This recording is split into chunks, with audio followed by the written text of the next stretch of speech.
Bueno, acá.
Bienvenidos.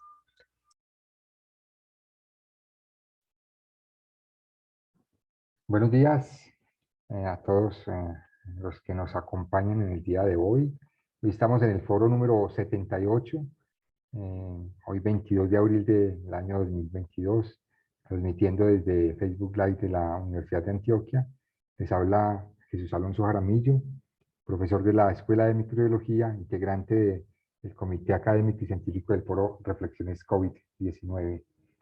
Un comité que está también conformado por la profesora Vanessa Cienfuegos, profesora de la Escuela de Microbiología, profesor Andrés Felipe Villa, Juan Carlos Zapata, también de la Escuela de Microbiología, el comunicador Diego Morales, quien es la persona pues, que está en el apoyo del foro, comunicador de la Escuela de Microbiología, Mónica Lopera, de la Facultad Nacional de Salud Pública, el doctor John Jairo González, de la Secretaría de Salud del municipio de Medellín, la doctora Rita Almanza, también de la Secretaría de Salud, el doctor Jaime Castellanos, presidente de la Asociación Nacional de Virología, docente de la Universidad del Bosque, el doctor Alfonso Rodríguez, presidente de la Asociación Nacional de Infectología, la doctora Dione Cruz, presidente de la Asociación Colombiana de Salud Pública. Todos ellos hacen parte de este comité que hace posible sostener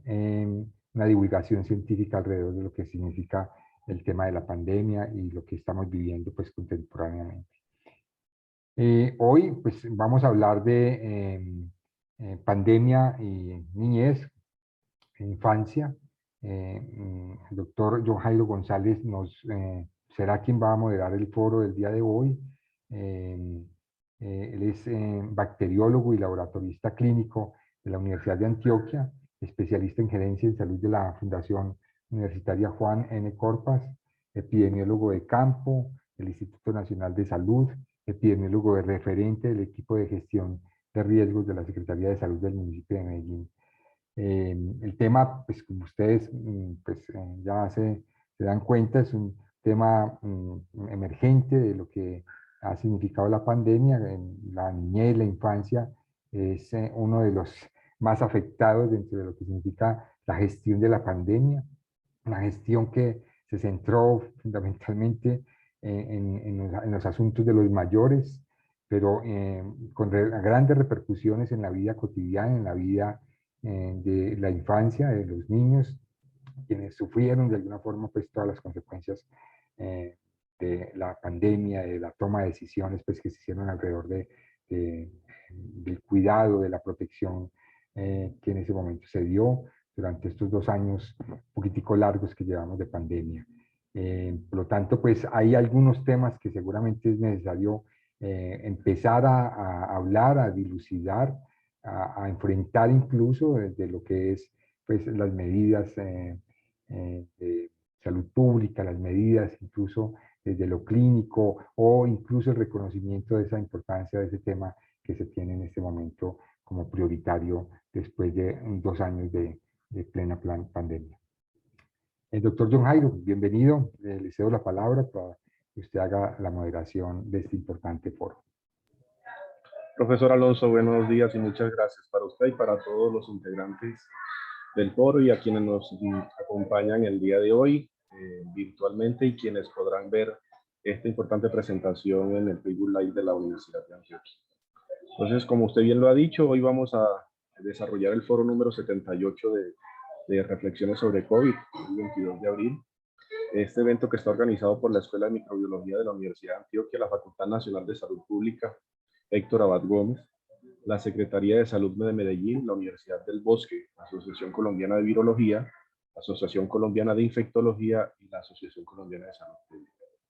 El tema, como usted bien lo mencionó, es el tema de infancia. Todos los viernes hemos estado tratando temas de relevancia en esta pandemia. Hemos tratado temas como temas de medicamentos para el evento, temas de las variantes, temas de las muertes, temas de vacunación.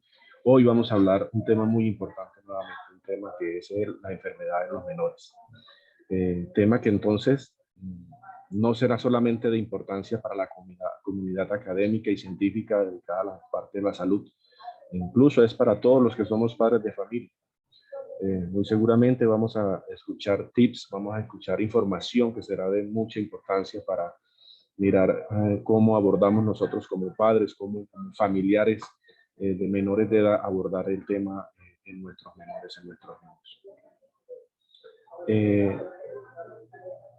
La expositora inicial que nos va a acompañar, como siempre, la doctora Rita Almanza, que nos va a hacer ese abrebocas de cómo está la situación epidemiológica a nivel mundial, luego haciendo un zoom a nivel de la región, a nivel Colombia departamental y puntualmente para la ciudad de Medellín, cómo vamos en el número de casos, cómo vamos en la vacunación, cómo vamos, pero muy seguramente por el tema de COVID va a ser algunas aportes relacionados con cómo ha sido el comportamiento del evento en los menores.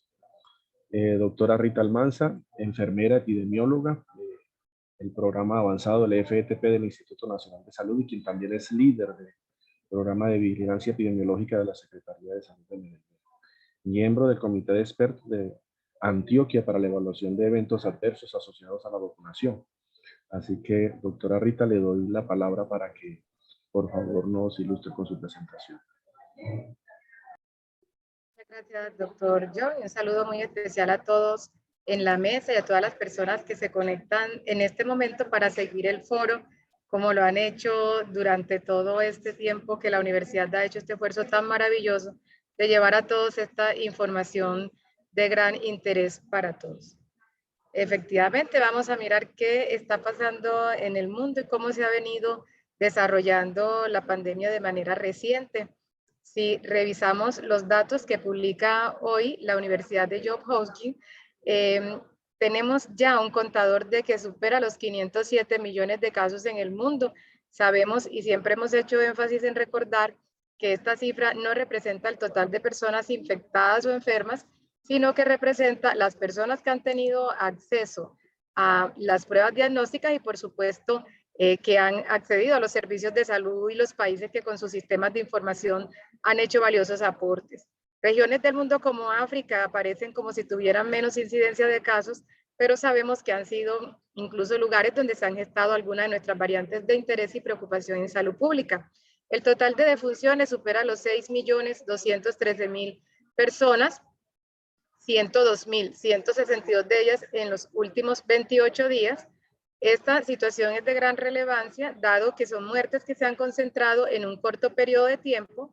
Lo segundo es que son muertes evitables. Y lo tercero es que han contribuido de forma negativa a los indicadores de años de vida potencialmente perdidos por las pérdidas justamente en edades tempranas.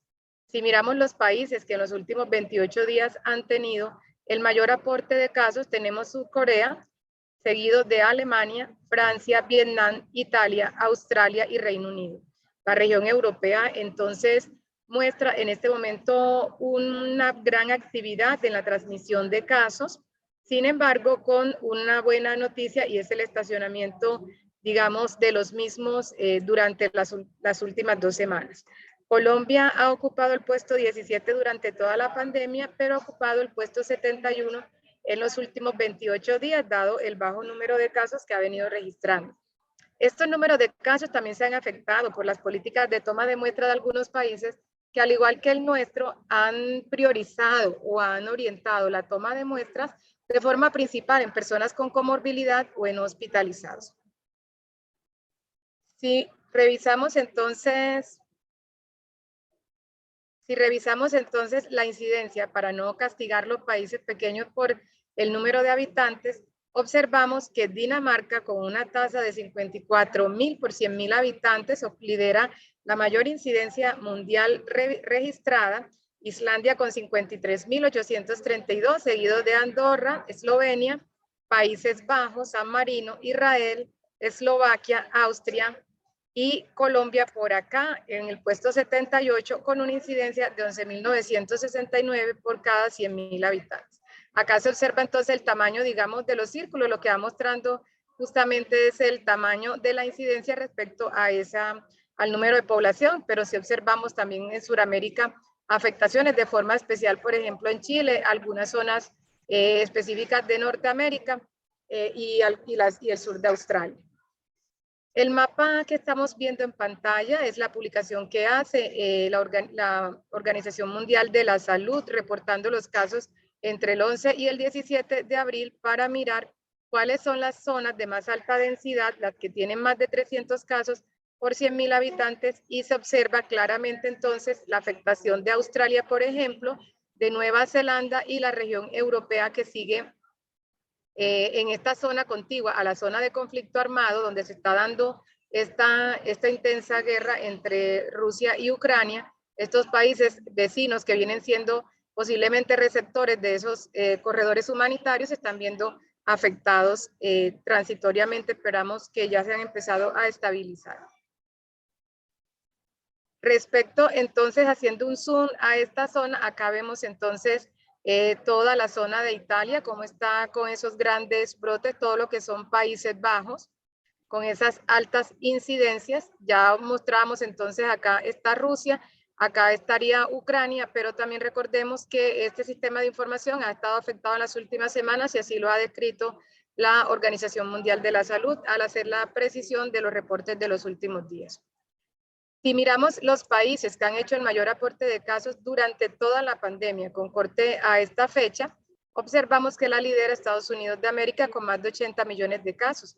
Lo sigue India con más de 43 millones, Brasil con más de 30 millones, Francia con 27 millones y luego ya Alemania, este dato está errado porque seguro puse el cursor donde no era, Reino Unido con más de 606.000 casos, Rusia con 18 millones, República de Corea con 3.212, Italia 503.000 de los casos. Han sido entonces los países que han tenido el mayor número de casos durante toda la pandemia. Ahora, ¿quiénes han sostenido la mortalidad? Porque una cosa es que sabemos que la mayoría de casos de COVID realmente han sido leves, afortunadamente con manejo en casa, pero una proporción de casos importantes de personas con comorbilidad, incluso a personas previamente sanas, han registrado defunciones. Si miramos la letalidad, recordemos que este indicador se puede ver afectado porque se estima con base en el número de personas enfermas registradas en el sistema. Cuando los países modificaron la orientación de toma de muestras y se bajó el número de tomas de muestras, eso de alguna manera afecta el indicador porque entonces parece que la letalidad fuera mayor porque no estamos tomando en completo todos los casos de realmente infectados que hay. Entonces, al haber menos casos infectados, la proporción pareciera que fuera un poco mayor y eso puede haber afectado de alguna manera el indicador de la proporción pues, de letalidad. Aquí miramos Zaandam, que queda en Países Bajos, que sí han sido zonas muy afectadas, pero son comunidades realmente pequeñas, de menos de 9.000 habitantes. Yemen, ellos con una letalidad del 22, Yemen con una letalidad del 18, Sudán del 8%, Perú del 6%, México del 5.6%, Siria con el 5%, le siguen Somalia, Egipto, Afganistán. Nosotros en Colombia tenemos una letalidad entonces de 2.29% en este momento y es una letalidad que se ha mantenido, digamos, por debajo de 3 durante casi toda la pandemia, entonces ocupamos el puesto 36. En ese sentido, ha habido una buena atención de los casos, atención oportuna, remisión oportuna de los casos. Afortunadamente se ha contado con esa capacidad. Si miramos entonces en este mapa, vamos a mirar los fallecidos por cada 100.000 habitantes. También las zonas más oscuras es donde va a estar entonces la concentración de mayor letalidad, que podemos observar acá en el mapa. Se ve acá en Sudamérica más afectado todo Chile y también, por ejemplo, Nueva Zelanda, Italia, Norteamérica. Este es el reporte entonces de acumulado hasta el 17 de abril de la última semana y es el reporte que hace la Organización Mundial de la Salud. En ella lo que compara son las regiones del mundo y vamos a mirar los nuevos casos en los últimos 7 días y las nuevas defunciones. La reducción total de casos a nivel global es del 24% y ha persistido durante las últimas 2 semanas, al igual que la disminución en defunciones con menos del 21% en este momento. Es una reducción importante que se ve de manera, digamos, en todas las regiones del mundo. Ha habido reducción tanto en los casos como en la mortalidad. Entonces, eso es una buena noticia. Recuerden que hace 15 días teníamos el Pacífico Occidental realmente muy activo. Europa había empezado a activarse con un 2% de casos, pero en este momento se empiezan a marcar nuevamente la reducción. Pero ¿cómo vamos en vacunación? Que ha sido, digamos, nuestra estrategia de mayor costo efectiva, ha sido mundialmente reconocida y que nos ha ayudado mucho para contener sobre todo esta segunda oleada de casos de Ómicron, que ha sido una variante altamente infecciosa. Entonces, a nivel global, se han puesto más de 7.000 millones de dosis en todo el mundo. Aquí vemos entonces también la distribución de los esfuerzos de aplicación de vacunas. Algunos países como Brasil, que han hecho esfuerzos tan grandes, se ven castigados por el tamaño de población. Asimismo, Rusia, que tiene producción propia de vacuna, pero que tiene todavía un pendiente de más de 19 millones de personas sin vacunar. Cuba aparece entonces como la región o el país que tiene más dosis aplicadas por cada 100.000 personas. En lo que ellos publican, se estima entonces que cada persona ha tenido acceso por lo menos a 3 dosis o más. Asimismo, Malta, Chile, Emiratos Árabes, Brunei, Palau, Bután y Corea del Sur. Colombia con 161.140 dosis por 100 personas. Aparece entonces por acá también con un buen número de casos, pero ocupando el puesto 67 a nivel mundial. Recuerden que para nosotros tampoco fue fácil. Creo que el ministerio ha hecho un esfuerzo maravilloso en esa competencia tan desigual, tan inequitativa que ha habido a nivel internacional y que ha sido también beneficiado con las donaciones que algunos países nos han hecho. Y el esfuerzo, por supuesto, de los entes territoriales para aplicar las vacunas.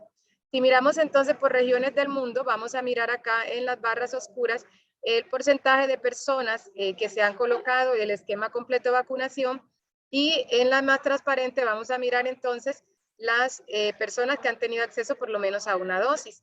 Suramérica lidera con un 84% de personas que han recibido al menos una dosis y 74% de ellas con esquemas completos.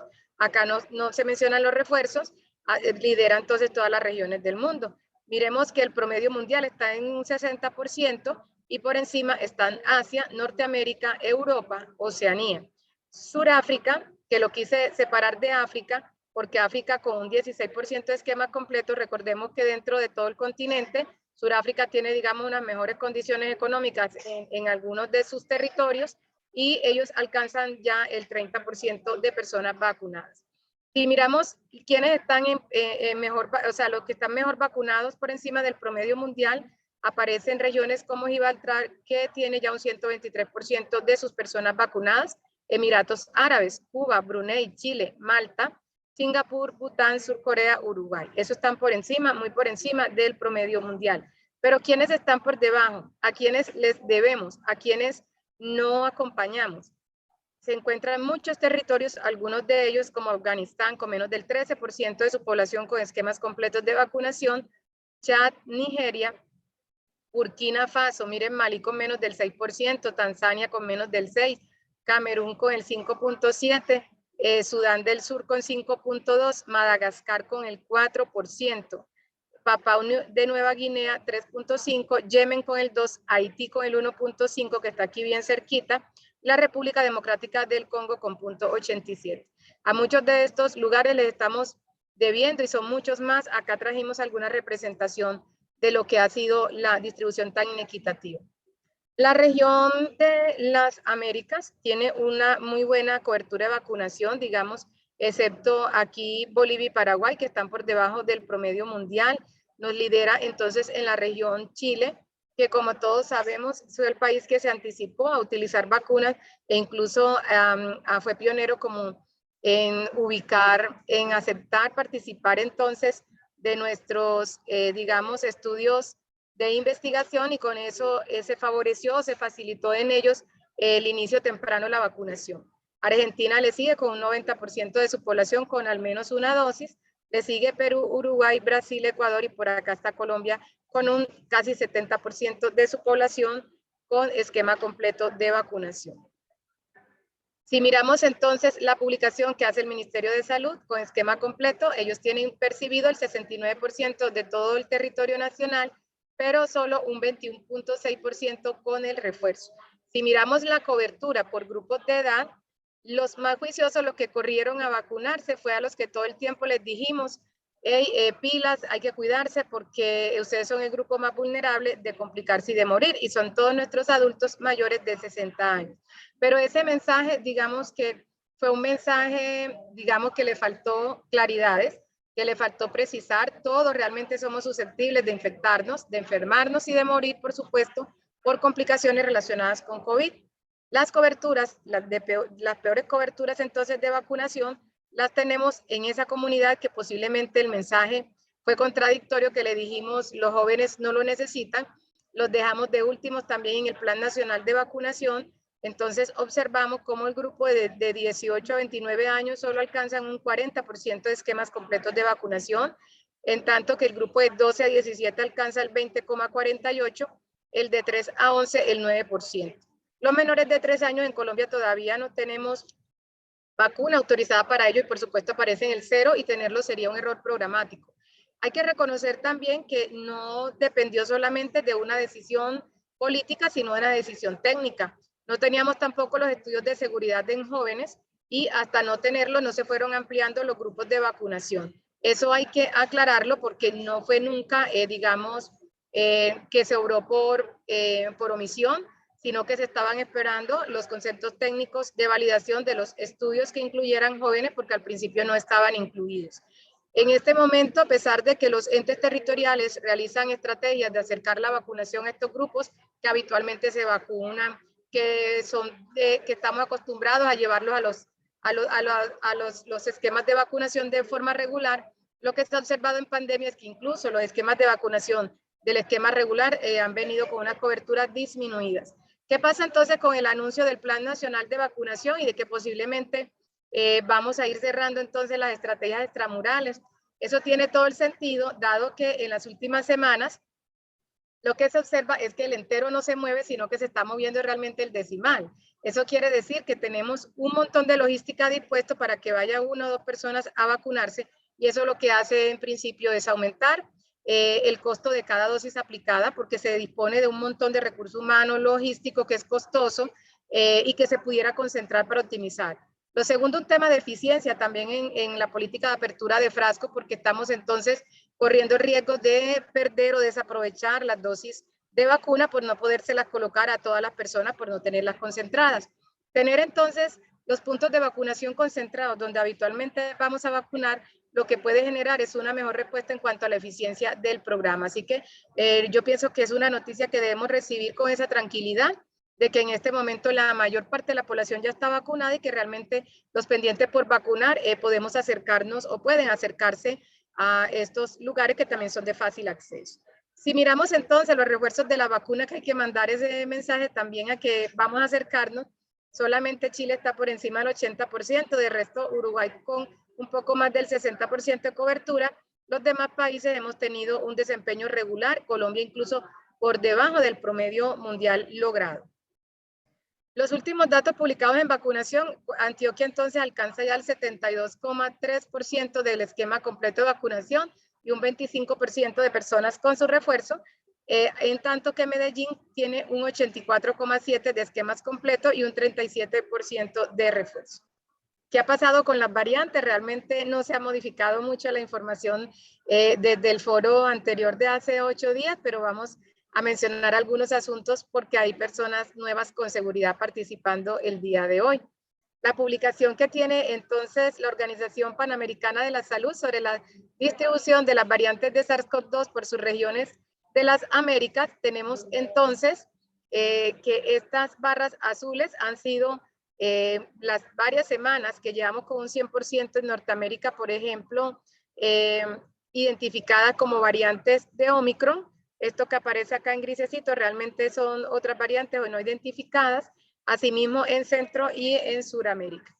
Si nosotros miramos entonces cómo ha sido el comportamiento de las variantes en el mundo, lo que hemos observado es que esta que era la variante Delta, que veníamos secuenciando o identificando con la secuencia genética, viene cayendo desde noviembre del año pasado en algunas regiones desde principio de diciembre, y lo que empieza es a ser reemplazada por Omicron, que es una variante con una mucha más alta eficiencia en cuanto a su transmisibilidad.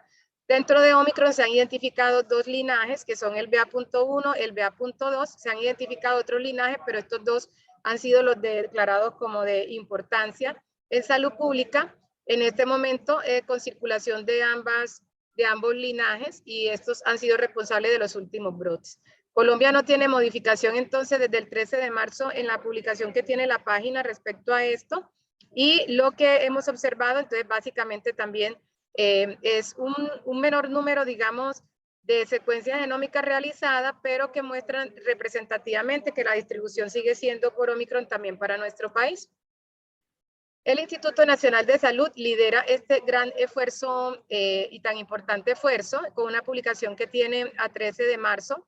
Nos muestra entonces que ha completado 15.863 secuencias de genomas completos. Ha identificado 185 linajes y tiene la publicación del 11 de abril de la distribución geográfica de los linajes de SARS-CoV-2 circulantes en Colombia, donde podemos observar que en Antioquia se ha identificado la variante BA.2 realmente en un solo caso, que ya se ha identificado también en muestras de Bogotá y en muestras del departamento de Córdoba, y esto han sido, digamos, identificaciones que se han hecho de forma reciente. Acá vamos a observar esta, esperemos que cargue la pantalla.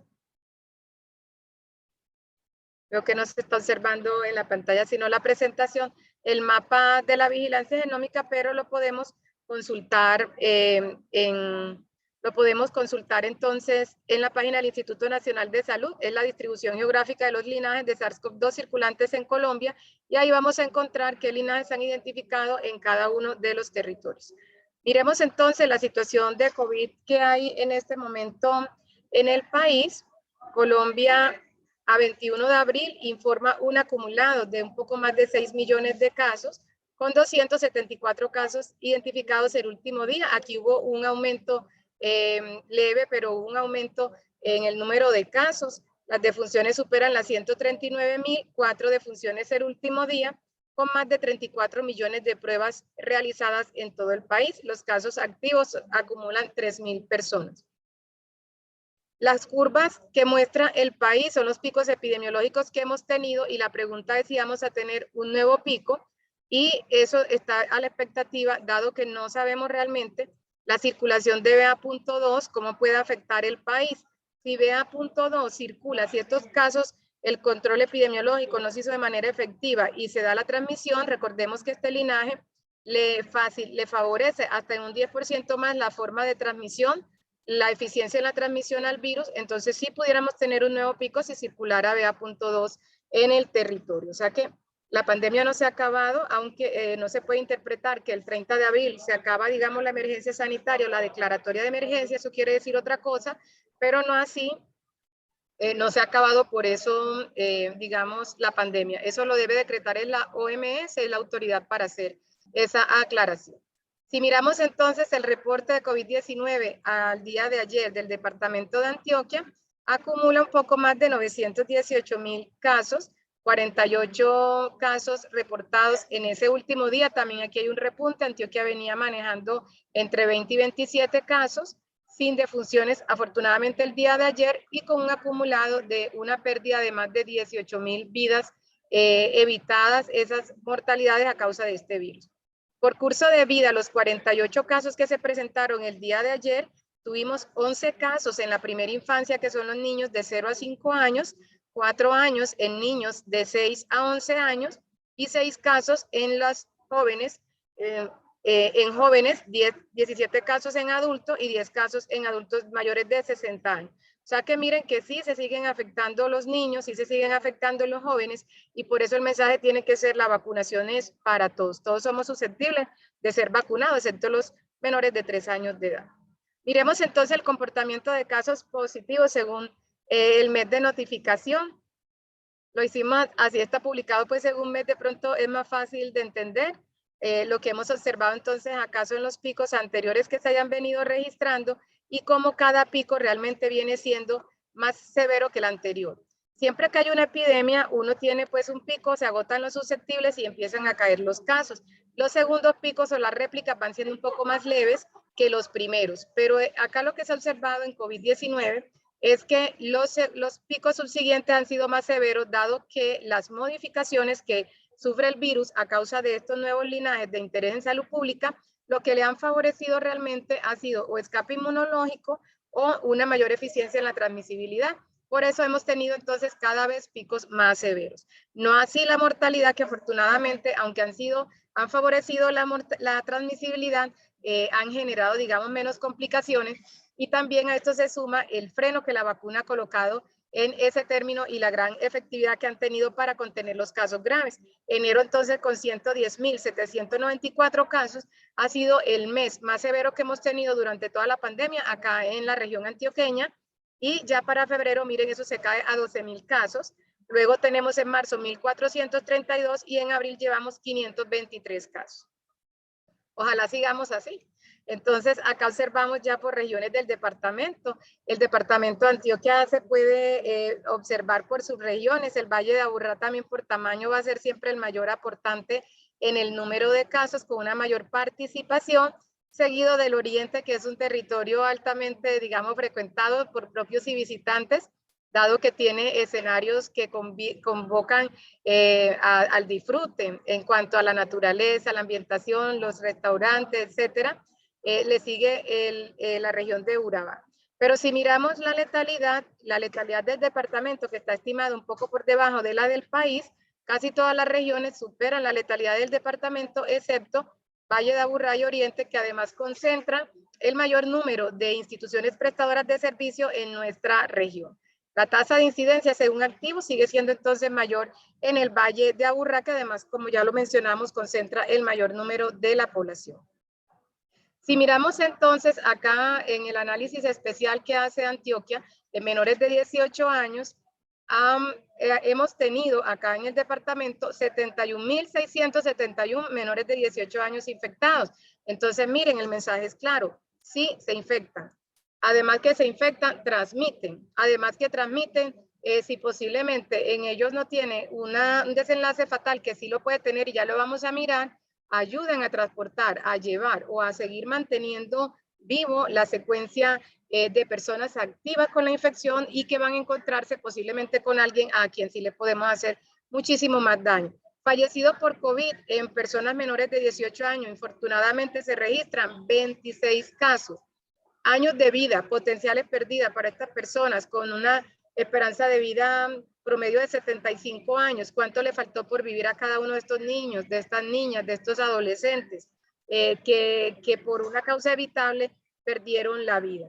La edad media de defunción ha sido 11 años. Se han infectado tanto hombres como mujeres de una forma, digamos, equitativa. En este momento, 29 personas activas con la infección. Si miramos entonces, vamos aquí a avanzar con esto. Si miramos entonces por curso de vida, cómo se han comportado las infecciones, los adultos, porque además es el grupo más grande, indudablemente han sido los que mayor han aportado en número de infecciones, pero miren que la cifra de los primera infancia, adolescencia tampoco es tan pequeña. Hemos tenido entonces en primera infancia en mujeres, en masculinos más de 9.000 casos, en infancia más de 11.000, en adolescencia más de 15.000, en tanto que mujeres en primera infancia más de 7.000, en infancia más de 10.000, en adolescencia más de 17.000 casos. Esto también genera incapacidades, esto también expone a las mamás, a los papás, a los profes, a los abuelitos con los que por lo general conviven o son sus cuidadores. Vamos a mirar entonces las defunciones por grupo etario que se han registrado durante toda la pandemia y nos vamos a concentrar en esta línea naranjita porque sabemos que estas líneas son los adultos mayores, pero miren que sí hemos tenido casos de fallecidos. Acá se ven los comportamientos entre 0 y 2 fallecidos de estos grupos de edad de menores de 19 años. Los hospitalizados acumulados por Antioquia, en términos generales, de todos los grupos de edad, vamos a observar aquí la UCI, que es la línea azul por COVID, cómo ha venido disminuyendo de manera tan importante.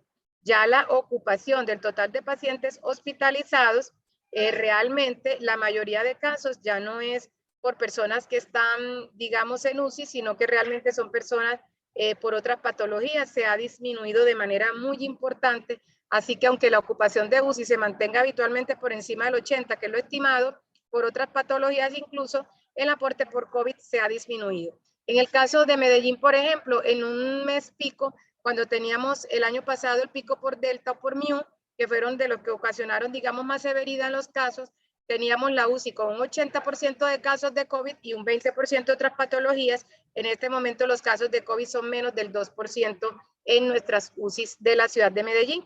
El promedio días estancia, según el año, mes y semana, se había manejado como entre 2 y 14. Aquí tuvimos en el mes de febrero y marzo unos estancias superiores a promedio de 35 días, 32 días, y en el mes de abril ha bajado a 14 días.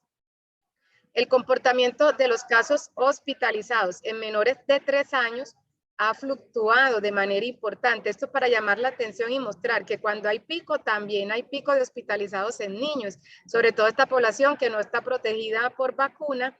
Miren que hemos tenido hasta 14 niños menores de 3 años hospitalizados por COVID. Entonces, estas gráficas lo que quieren es mandar un mensaje claro y contundente. Mamá, papá, si su niño no está vacunado y tiene más de 3 años de edad, llévenlo, acérquenlo a uno de los puntos de vacunación más cercanos, porque los niños si se infectan se complican y también pueden fallecer. Entonces, acá está pues el resto de edades, pero queríamos resaltar los menores. Si miramos el comportamiento de ingresos de hospitalización solo del mes de abril, miren este dato tan especial, como se ha bajado tanto el número de hospitalizados, pero el 50% fueron niños menores de 3 años. El 25% corresponden a niños jóvenes de 4 a 17 años. Acá hay otro porcentaje inferior de 18 a 45 y el 18% restante son ya mayores de 70 años de edad. Por grupo etario, entonces acá nuevamente resaltamos el peso porcentual que se ha venido registrando. Por supuesto, el mayor número sí se da en edades mayores, pero los niños también se hospitalizan. Si miramos entonces el comportamiento de nuestra ciudad de Medellín, rápidamente aquí a 21 de abril, ya superamos los 524.000 casos. Medellín, aunque sí ha disminuido la toma de muestras con la orientación que hizo el Ministerio de Salud, hay que advertir que tomamos todavía en promedio más de 3.000 muestras, que tampoco son poquitas, o sea que tenemos una buena representatividad de los casos ambulatorios, mantenemos la vigilancia de los hospitalizados, por supuesto, las personas fallecidas. Más de 10.000 defunciones dolorosamente hemos sufrido más de 10.000 familias pérdidas de personas cercanas, de familiares. Hemos tenido en el día de ayer 36 de esos casos de Antioquia, de los 48 que ingresaron a Antioquia. El día de ayer no tuvimos defunciones afortunadamente. Permanecen 10 personas en cuidados intensivos en este momento y 27 en hospitalización a causa de COVID-19. Acá podemos observar entonces la distribución de casos y defunciones por meses. Miren que nosotros en abril de 2021, con el pico que tuvimos el año pasado, que fue también por Mu, tuvimos la mayor mortalidad registrada por mes, 1.726 de pérdidas tuvimos increíblemente en ese mes. Tuvimos días en que nos acercábamos a los 80 fallecidos por COVID. Eso fue realmente doloroso. Luego empieza la mortalidad a descender de manera importante Y aunque acá en el mes de enero tuvimos un acumulado de 522 defunciones, empezamos a disminuir rápidamente y en este momento, en el mes de marzo, se registran 35 defunciones por COVID. Hemos afortunadamente ido impactando, pero aquí el indicador debe ser de cero tolerancia porque son causas evitables. La primera infancia, por los ciclos de vida, como ya lo hemos venido mencionando, vamos a recordarla siempre como los niños menores de 5 años, la infancia de 6 a 11 años y la adolescencia de 12 a 18, según los lineamientos del Ministerio de Salud. Entonces, si miramos estos grupos, cómo se han comportado, el aporte que ha habido durante toda la pandemia en estos tres grupos, tenemos un total de 47.956 jóvenes y niños y niñas afectados. Esto es el 9,14% del total de afectados en la ciudad, diagnosticado, porque entonces también uno ve los niños tosiendo con la gripita y no, a ellos eso es normal que les dé gripa en el colegio, en la guardería. No, a los niños también hay que diagnosticarlos mamá y papá, así que hay que solicitar las pruebas. Entonces tenemos que el mayor predominio sí ha sido en los adolescentes, seguido de la infancia y luego primera infancia. Acá en los picos pues se ve que se equipara mucho el aporte de casos. Acá lo vemos entonces ya por curso de vida, cómo ha sido el aporte en los adolescentes. Acá está por sexo. Lo que vamos a observar aquí son los femeninos, son los azules, los masculinos son los naranjita. Entonces, en la adolescencia, este ha sido el aporte, más de 10.000 hombres, más de 12.000 niñas o mujeres. En la infancia, más de 6.000 hombres, más de 6.000 también mujeres. Y en la primera infancia, más de 6.000 hombres y más de 5.000 mujeres. Así se ha venido comportando entonces el aporte. Mire que no son poquitos casos realmente los que se han percibido. Si miramos entonces los hospitalizados, acá lo tenemos también por curso de vida, y hospitalizados en UCI de menores de 18 años. Este ha sido el comportamiento. Miren que cuando hay picos en la ciudad, también se aumenta la proporción que ellos guardan respecto al total de la población. La proporción siempre se ha mantenido. Siempre ha habido casos, pero en los picos, por eso, por supuesto, se van a aumentar. Acá tenemos entonces del total de fallecidos. Infortunadamente hemos perdido 12 vidas de esos menores de 18 años, de niños, niñas y adolescentes residentes de Medellín o habitantes en la ciudad de Medellín que han tenido comorbilidades, porque no se exceptúa que ellos también padecen asma, diabetes o nacen con problemas cardíacos o hipertensivos, por ejemplo, con hipertensión pulmonar, los bebés pretérminos y también la obesidad es un factor que afecta a cualquiera de los grupos de edad. El total de fallecidos en la ciudad que ya dijimos que son más de 10.000, el 59% han sido hombres también con esas mismas, digamos, comorbilidades que afectan a cualquier grupo de edad. En los últimos 2 meses se han presentado 89 de esas defunciones con una edad promedio de 77 años. La buena noticia es que en los últimos 2 meses, ahora hemos cumplido al 15 de abril, cumplimos 13 días sin defunciones. Todos los días informan defunciones, pero esa defunción nosotros vamos y la ubicamos en qué fecha realmente falleció. Cuando hacemos esa redistribución, lo que encontramos es aquí un periodo de 6 días sin defunciones, acá un periodo de 3 días, y este que es el periodo más largo, es un periodo de 13 días entre el 3 de abril y el 15 de abril se registró. El 16 tuvimos un caso y el 17 otra defunción. En adelante, hasta la fecha, no hemos percibido nuevamente defunciones y esperamos que eso se siga manteniendo así.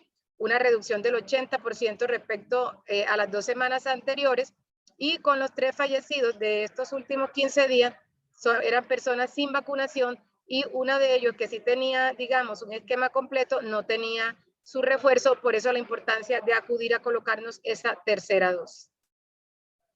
Queremos un territorio libre de coronavirus para seguir disfrutando de nuestra ciudad, movilizándonos por todo el territorio y retornando poco a poco, no a la normalidad, sino como mejores personas, más solidarios con todos los aprendizajes que nos ha dejado esta pandemia. Le dejo entonces la palabra nuevamente, doctor John González, y muchas gracias a todos por la atención prestada. Doctora Rita, a usted muchas gracias por su presentación tan completa al respecto del comportamiento del evento, no solamente a nivel mundial, sino que hizo un desglose tanto de los casos, las muertes, la vacunación, y haciendo un énfasis en el tema de los menores. Vimos cómo nos presentaba usted ese comportamiento, la disminución que se ha presentado a nivel global, tanto en las muertes como en las defunciones. Nos muestra usted también cómo va el tema de las variantes en el país, que ya tenemos el reporte de la variante BA.2 de Omicron, que es de preocupación en nuestro territorio, en el departamento de Antioquia, así como también en Bogotá y en Córdoba, muy seguramente en otros territorios, pero que aún no ha sido detectada en los ensayos que está realizando el Instituto Nacional de Salud sobre estos linajes. Muy adecuado el planteamiento que usted hace sobre el desmonte de la vacunación en sitios masivos para que migre al programa ampliado de inmunización nacional de vacunación. En el tema de los costos que esto implica seguir manteniendo estos puntos de vacunación que se han tenido durante toda la pandemia y que ya es responsabilidad propia de todos nosotros, los que tengan pendiente de familiares sin vacunar, poder hacer que ellos se acerquen a ese sitio en donde históricamente hemos tenido esa disponibilidad de vacunas para los otros eventos y que para COVID-19 así tendrá que ser en estos momentos en nuestro país. Muy bien también por la presentación de la magnitud del evento en Colombia.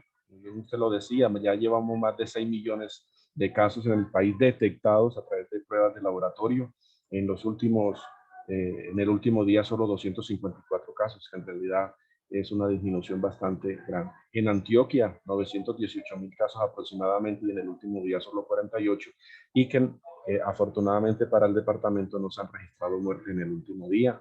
Cómo han venido disminuyendo, cómo ha venido bajando, y hace un zoom sobre cómo ha sido ese comportamiento por grupos de edad, haciéndole énfasis en que no podemos bajar la guardia en los menores. Si bien hay evidencia epidemiológica de que la magnitud del evento ha sido un poco más benévola en estos menores, no quiere decir que no se presente, y es muy posible de que en estos grupos de edad se esté testeando en menor intensidad que en los otros grupos etarios. Así que muy seguramente ellos tienen un papel muy importante en la transmisibilidad, en llevar el virus a la escuela, en llevar el virus a las casas, y pues de ahí lo que nos llama que tenemos que ser muy enfáticos en continuar con estos porcentajes de vacunación, aumentándolos en nuestros niños, que siguen siendo muy bajas.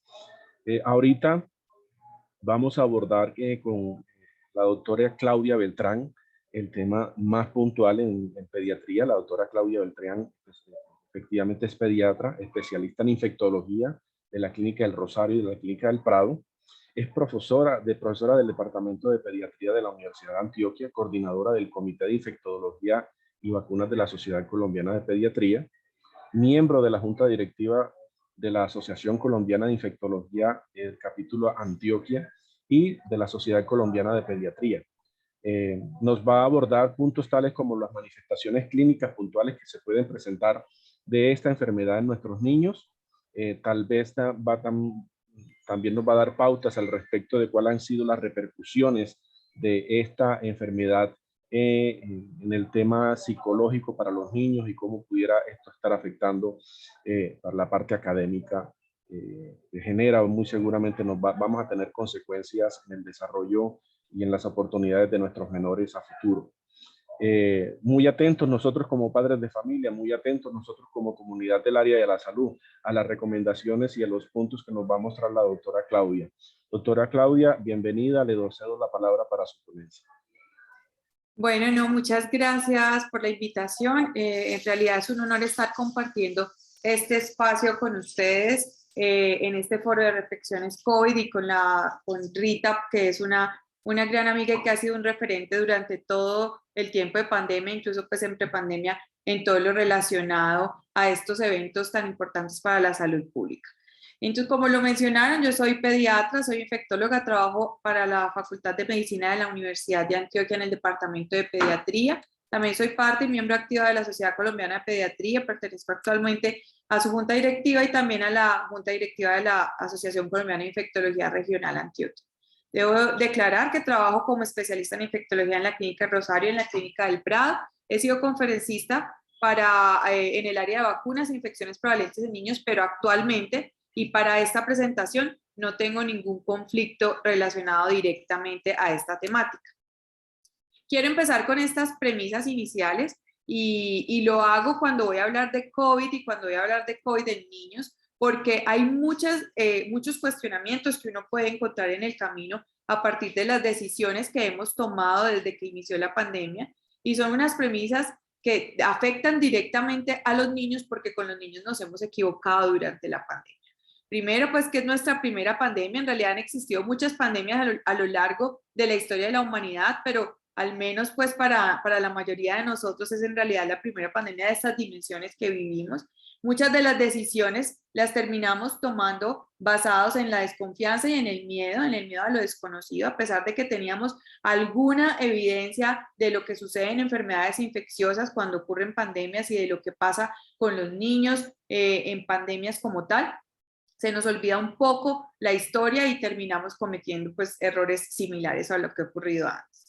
Y la otra premisa que me gusta hablar de ella y que me gusta tocar cuando hay foros de reflexión es que nosotros vivimos en un país diverso y que tenemos algunas zonas en las cuales el acceso al sistema de salud es muy bueno y otras que no, e incluso en una ciudad como Medellín, que es una ciudad capital, incluso tenemos personas que tienen acceso fácil a los sistemas de salud y otras no tanto, o que simplemente no saben cómo hacerlo, y esto hace que las decisiones generalizadas que se toman a veces afectan de forma diferente a los distintos entornos.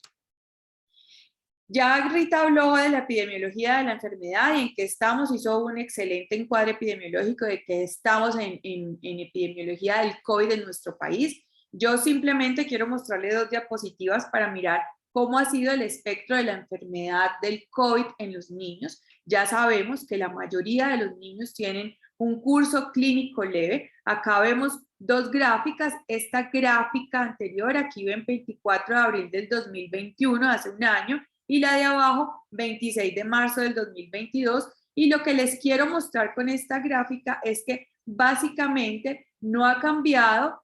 Acá en el lado izquierdo ustedes ven que las columnas tienen un color, el color leve son en realidad verdes, son casos leves, casos recuperados, el color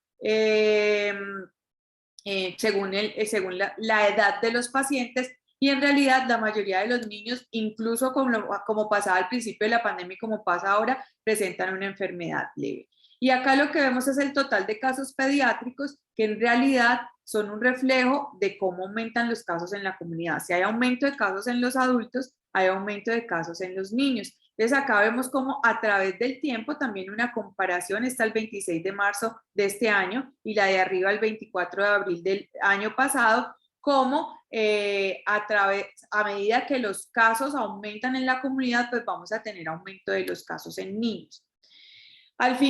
Lo que ha pasado pues en el mayor curso de la pandemia, y es que fue por la severidad de los síntomas y porque afecta muchísimo más a los adultos, esta pandemia se enfocó básicamente en los adultos. Y me gusta mucho lo que dice Rita cuando dice invitamos a vacunar a las personas adultas, a los que tienen factores de riesgo, comorbilidades, dejamos los jóvenes al final.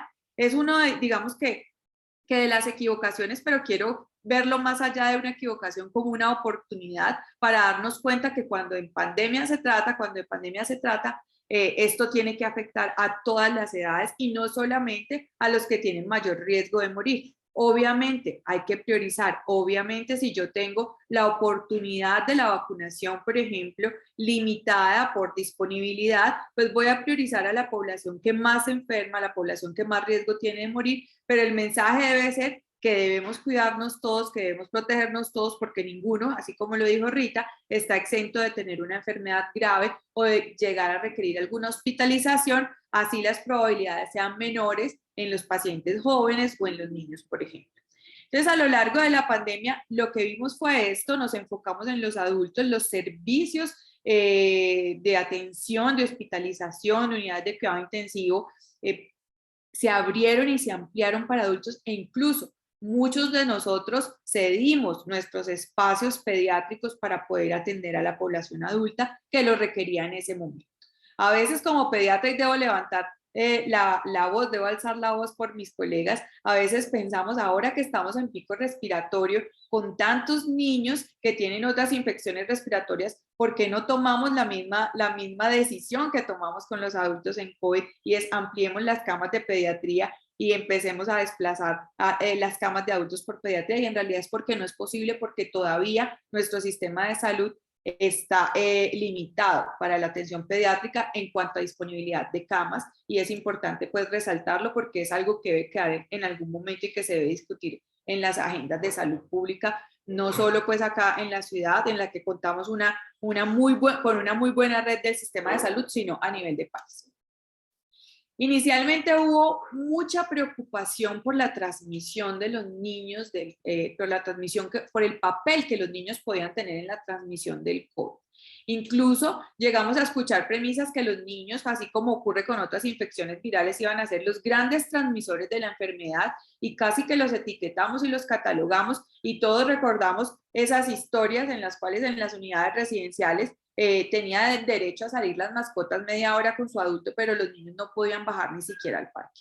Y por eso es que empecé con las premisas anteriores, porque en realidad cuando uno lo ve en retrospectiva dice en qué estábamos pensando y qué estábamos haciendo en ese momento, y los niños permanecieron encerrados gran parte del tiempo, y peor aún, no permitíamos que socializaran, ni que fueran a colegios, ni que tuvieran presencialidad, por temor al papel que pudieran tener en la transmisión.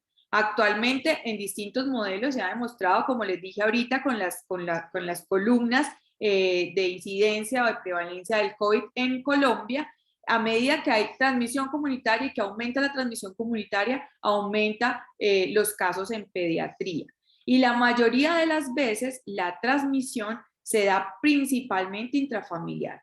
Cuando han evaluado cuál fue la noxa de contagio para ese niño para infectarse de COVID, de los niños hospitalizados, en la mayoría el contacto fue intrafamiliar y no tanto en el ámbito en que ellos generalmente se encuentran, que es el ámbito escolar o en contacto pues con otros niños. Básicamente los niños se terminan infectando en comunidad, y como he dicho en otros espacios en los cuales he hablado sobre COVID, es incoherente que todos estuviéramos en la calle y los niños encerrados cuando nosotros seguimos relacionándonos con ellos.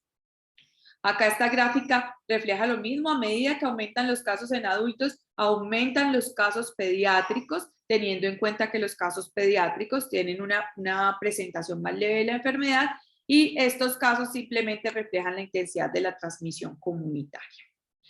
En cuanto a los pacientes hospitalizados, acá básicamente mostrarles que la mayoría de niños que requieren hospitalización no es por enfermedad grave, sino que, como lo señala en el cuadro de la derecha, la mayoría es porque requieren oxígeno, ¿sí? En un servicio de hospitalización muchas veces oxígeno de bajo flujo, pero los síntomas de gravedad como tal no están tan presentes en los niños como se pueden presentar en los adultos. Acá aprovecho para mostrar esta experiencia que tuvimos liderada por uno de nuestros colegas, el doctor Juan Gonzalo Mesa del Hospital General de Medellín, en la que participamos infectólogos pediatras de todo el país con datos de nuestras instituciones, como para mirar cómo se comportaba el COVID en nuestros pacientes, en nuestros niños, y lo que encontramos fue muy similar a lo que se reporta en el resto de la literatura, y es que, teniendo en cuenta que acá la fuente de información son los niños hospitalizados, no tuvimos en cuenta los niños ambulatorios, sino los que llegaban a nuestras instituciones de salud, la mayoría tenían enfermedad leve, un 76% aproximadamente, grave 17%, grave se refiere a que requiera hospitalización, y crítico un 6.5%. Recuerden que esto puede salir un poco mayor porque la fuente de información son los niños que llegan a nuestras instituciones de salud. La mayoría requirieron, en este caso, pues la mitad tratamiento hospitalario y ambulatorio, por lo mismo, por lo que les estoy diciendo, pero miren que la hospitalización, la mayoría de niños fueron a salas generales. Acá también les muestro, producto pues de nuestros datos, que la mayoría de niños que se afectan son los menores de 2 años, o sea, el mayor porcentaje de niños que requieren hospitalización son los menores de 2 años, y esto es congruente y similar a lo que hemos visto con otros virus respiratorios. Los niños menores de 2 años son los que tienen fiebre sin foco, requieren oxígeno por cánula, o se hospitalizan por riesgo por la edad, porque son menores de 1 mes, porque son niños con factores de riesgo, o porque la necesidad de vigilancia o de observación ante un cuadro febril o un cuadro de diarrea, que son los síntomas principales en la edad pediátrica, la necesidad de observación, de hidratación, etcétera, hace que requiera una hospitalización, sin decir que es una enfermedad pues, realmente grave. Esto es similar, miren, les muestro, esto es de la literatura para comparar un poco nuestros datos. La mayoría de niños que requieren hospitalización son niños menores de 1 año y la mayoría de niños que se hospitalizan presentan síntomas como fiebre, tos, vómito. Algunos presentan manifestaciones cutáneas, casi un 20, 25%, 30% se reportan en otros estudios, presentan síntomas gastrointestinales, diarrea, que esto es un poco diferente a lo que se ve en la población adulta. ¿Cuáles son los factores de riesgo de complicaciones en niños que se han descrito? Básicamente la inmunosupresión primaria o secundaria. La edad es muy característica en la mayoría de reportes, la edad, particularmente la edad menor de 1 año. Tener una coinfección viral del tracto respiratorio. Sí, hemos visto mucha, y ahora que hay circulación de otros virus respiratorios, hemos visto que la necesidad de hospitalización aumenta cuando hay codetección, en este caso porque hacemos el diagnóstico por pruebas moleculares, cuando hay codetección de otros virus respiratorios, y esa es una de las hipótesis que tenemos, que es más por este papel que puede jugar esta coinfección que por el COVID como tal. Y algunas comorbilidades descritas, como fibrosis quística, enfermedad de displasia broncopulmonar, anemia de células falciformes, pacientes con enfermedades cardíacas crónicas, desnutrición grave, enfermedades neuromusculares, y obviamente hay un riesgo que no podemos desconocer en países como el nuestro, y es el riesgo social, y a veces lo desestimamos, y estos pacientes, principalmente aquellos que tienen dificultad para el acceso al sistema de salud, que de pronto si el niño presenta algún síntoma de alarma, tiene que recorrer mucho más de lo que puede recorrer otro niño que tiene un acceso más fácil al sistema de salud. Estos son los resultados que tuvimos nosotros en nuestra experiencia. En realidad tuvieron comorbilidad el 30% de los pacientes. Muchos niños sin comorbilidad también requirieron pues hospitalización. De las comorbilidades, las principales fueron cáncer, asma, cardiopatía congénita, similar a lo que se describe en la literatura, desnutrición, displasia, inmunosupresión, como lo están viendo pues acá.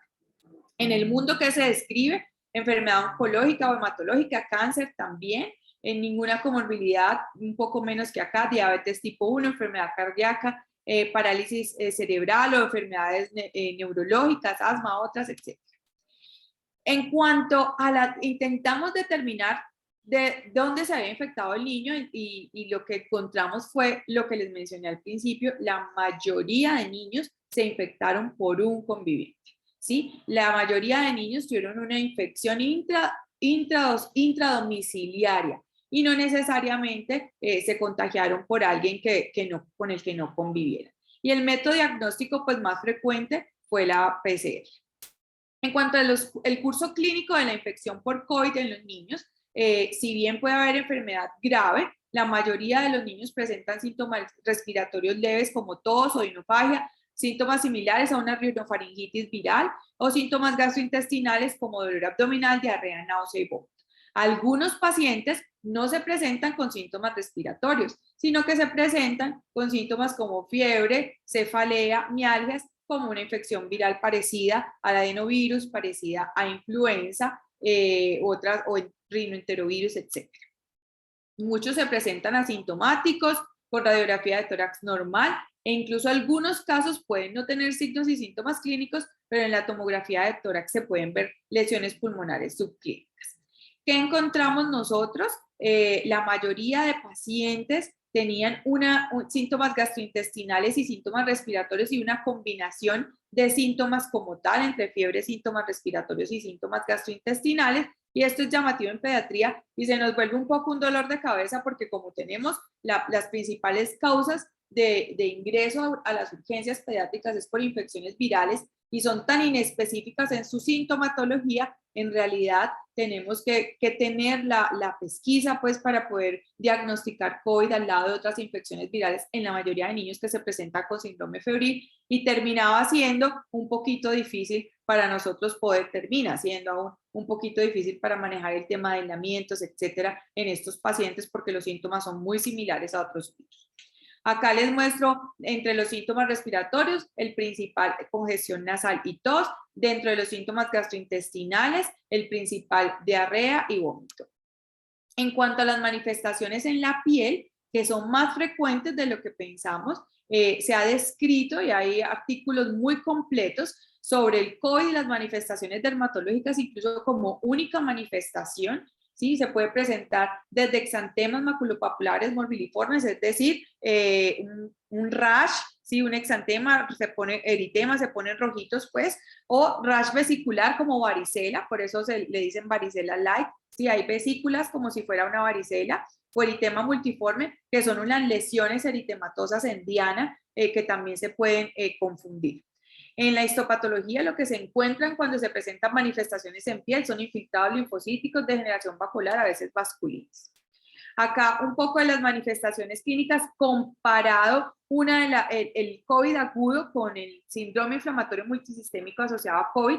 Durante la pandemia se observó que había unos niños que posterior a la infección aguda por COVID presentaban un síndrome febril agudo, la mayoría con compromiso cardíaco, incluso con evolución hacia choque y aumento de los reactantes inflamatorios, aumento de la PCR, de la procalcitonina, podían cursar incluso con hipofibrinogenemia, aumento del dímero D, etcétera, y se empezaban a describir los casos de este síndrome inflamatorio agudo, que es básicamente un síndrome inflamatorio postviral, algunos de ellos muy similares a la enfermedad de Kawasaki, y se empiezan a describir y hay pues comparaciones entre la sintomatología clínica del uno y del otro. En el MIS como tal, en el síndrome inflamatorio multisistémico temporalmente asociado al COVID, se presenta, hay un antecedente de una infección, ¿sí? El antecedente puede ser confirmado, puede ser simplemente por nexo epidemiológico de una infección por COVID reciente, usualmente entre las 4 a 6 semanas antes, pero puede ser tan reciente como 2 semanas después de haber tenido la infección aguda, y son pacientes que rápidamente tienen fiebre marcada, fiebre alta, manifestaciones dermatológicas, dolor abdominal y algunos de ellos con evolución hacia el shock, hacia enfermedad grave.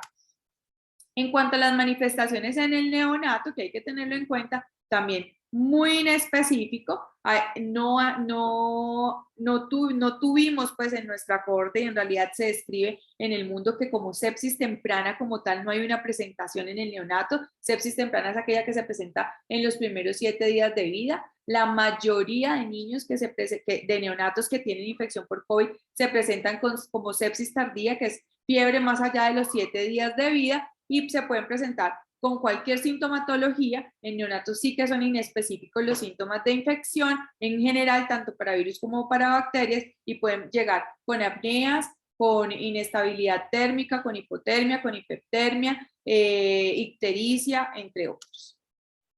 ¿Qué encontramos nosotros de otras manifestaciones clínicas? En mucha menor frecuencia, pero algunos pacientes con disgeusia, con anosmia, como los adultos, pues que es mucho más prevalente, alteración del estado de conciencia, en realidad choque, cefalea y otras sintomatologías fue menos presente. Y en cuanto a las características de laboratorio, linfopenia en casi el 40% de los pacientes, trombocitopenia en un 14% aproximadamente. En cuanto a la coinfección viral, nosotros la encontramos en el 4% de los pacientes, o codetección viral, más bien, de ellos, virus sincitial respiratorio es el que manda la parada. Sabemos que tuvimos y aún tenemos pico por virus sincitial respiratorio, sino que ahora tenemos circulación además de metaneumovirus y de otros virus respiratorios que hacen que el escenario de los servicios de urgencias y de hospitalización pediátrica estén un poco desbordados actualmente. En cuanto a coinfección bacteriana, 8.7% fue lo que se encontró, diferentes focos y casos de SIMSTAT que también evaluamos 5%. En cuanto al tratamiento, el tratamiento más usado es el oxígeno, es la indicación más frecuente de hospitalización, Miren que acá hay otro tipo de tratamientos con los cuales estuvimos patinando, yendo y viniendo, pero en realidad muy poco usados en pediatría, pero por ahí se atravesaron tratamientos que no tenían pues ninguna indicación en la literatura. Los días de hospitalización de nuestra corte fue de 5 y la letalidad de 1.9%. ¿Qué se observó según sitio de hospitalización? Tratamos de comparar un poco lo que pasaba en salas generales y en la UCI, pues en realidad en cuanto a comorbilidades, miren que no hay mayor diferencia, que era como la hipótesis que teníamos, que los pacientes con comorbilidades quizás requerían más frecuentemente ingreso a UCI. Esto es solo pues los resultados que tuvimos nosotros en esto. Y en cuanto a los síntomas según el servicio de hospitalización, pues obviamente los niños que tenían dificultad respiratoria, desaturación más fácil o choque, pues más fácilmente iban a ingresar a un servicio de unidades de cuidado intensivo.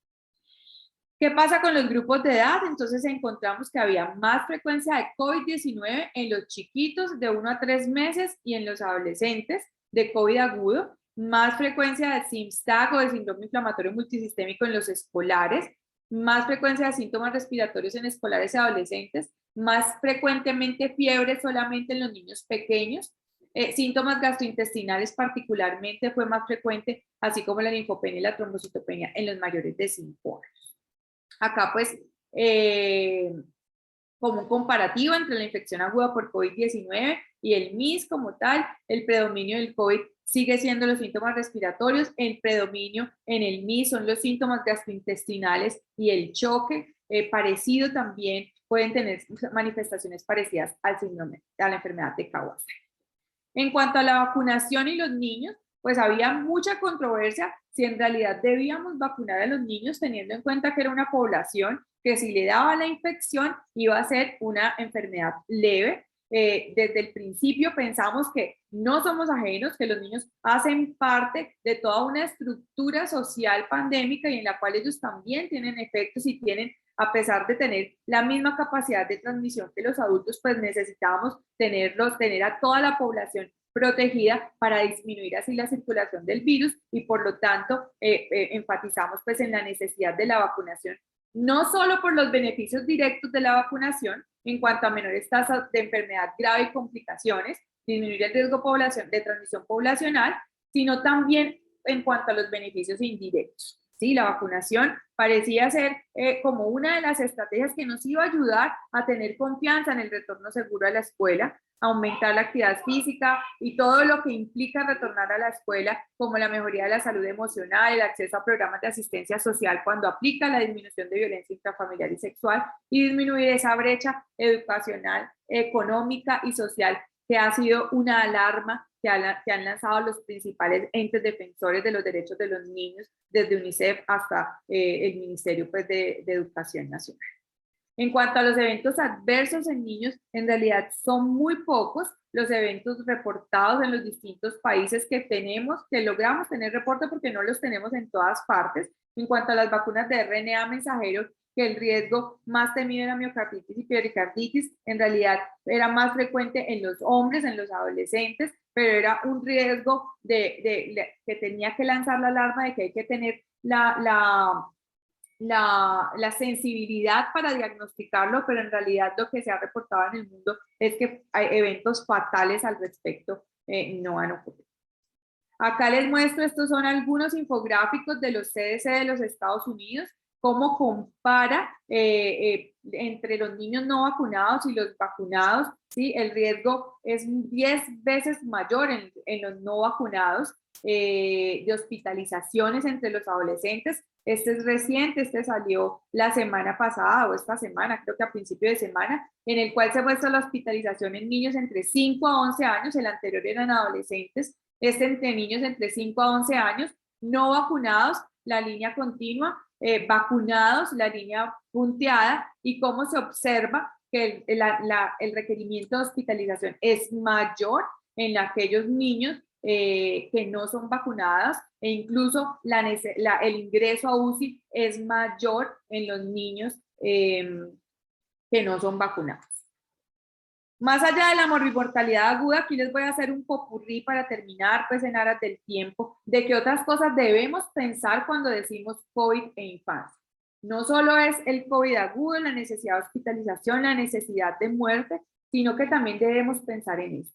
Esto es un informe que no es reciente, que pasó al principio de la pandemia y para dejar en el aire qué ha pasado ahora y si se han recuperado los servicios de salud, porque se perdieron mucha disponibilidad de servicios de atención pediátrica, particularmente como de prevención y de promoción. Hubo mucha disrupción de estos servicios, cancelación efectiva de los servicios, reasignación de personal a los servicios COVID que actualmente ya han vuelto pues a sus servicios, sobre todo pues en una ciudad como la nuestra, pero no sabemos qué es lo que ha pasado en el resto del país. Y los servicios de vacunación definitivamente con una capacidad que disminuyó para los esquemas del PAI en nuestro país. Aquí les traigo algunas cosas que se cuestionan en la pandemia, es qué ha pasado con el cerebro de los niños. Ya se habla de la generación COVID, cómo ha afectado la pandemia y no solo el COVID como tal, que sabemos que es un virus que realmente es neurotrópico, que le gusta al cerebro, sino además los efectos de inasistencia escolar, de disminución de la socialización, del uso de mascarillas en los niños, cómo ha afectado el neurodesarrollo. Y de esto hay estudios muy bonitos en los cuales muestran que definitivamente si hay un impacto que no podemos subestimar en estos niños y un llamado importante a que retomemos esto en nuestras agendas de salud pública. ¿Qué otro tipo de impactos ha tenido el COVID en los niños en salud mental, con un aumento en las tasas de depresión y de ansiedad, particularmente en la población adolescente y en la población preadolescente? Y este tipo de mensajes no pueden quedar solamente en el aire, teniendo en cuenta el curso clínico de la enfermedad, sino también lo que va más allá. En cuanto a salud física, obesidad, disminución de la actividad, uso de pantallas, muchos de nuestros niños permanecieron casi la mayoría del tiempo pegados a las pantallas, y no hablo solamente de jugar, sino que también hablo de la posibilidad que tenían para acceder a la educación virtual, y que muchos de ellos lo tenían que hacer sin una asesoría de un adulto, sino que tenían que hacerlo solos, porque eso, así es como somos y así es lo que nos toca, porque los papás tenían que seguir trabajando. Acá les muestro, esto es de la encuesta del DANE de calidad de vida, cómo los estudiantes, esto es preguntado a los estudiantes, cómo consideran que se ha deteriorado la calidad de la educación a través de las medidas adoptadas por la pandemia en los distintos departamentos pues, de nuestro país, es la percepción de ellos. Y lo que ocurrió hasta el año pasado en cuanto a coberturas poblacionales de vacunación del programa ampliado de inmunizaciones, y cómo hacemos un llamado a que nuevamente retomemos esto, a pesar de los esfuerzos que se están haciendo y que hacemos y que hace el ente territorial por nuevamente alcanzar coberturas. Cuando uno mira 2019, 2020, 2021, mira cómo para cada uno de los biológicos, en morado SG, acá naranja la pentavalente, en verde la triple viral, en azul DPT de los 18 meses, y el refuerzo de la triple viral. Miren cómo hay una tendencia al descenso, al menos lo que estamos viendo aquí con las coberturas vacunales, porque hubo una brecha y hubo la cuarentena, el encierro, bueno, todo lo de los recursos, la disminución de la cantidad de gente pues, que podía vacunar, el temor de las personas a acercarse a los servicios de salud, etcétera, tuvo un impacto pues, en estas coberturas vacunales. Y aparece también long COVID, el COVID largo, ¿sí? Como una problemática a la cual nos estamos enfrentando y nos tenemos que enfrentar, y es estos síntomas que persisten más allá de los 3 meses después de haber tenido un episodio de COVID, que se ha descrito principalmente en los adultos, pero que también acá vemos en niños algunos de los estudios que han reportado long COVID y más o menos cuál es la prevalencia de casos de long COVID. Se habla de un 5%, pero se considera que puede ser, esta estimación puede no ser la verdadera. ¿Y qué es el long COVID? Da sintomatología diversa, desde debilidad muscular hasta síntomas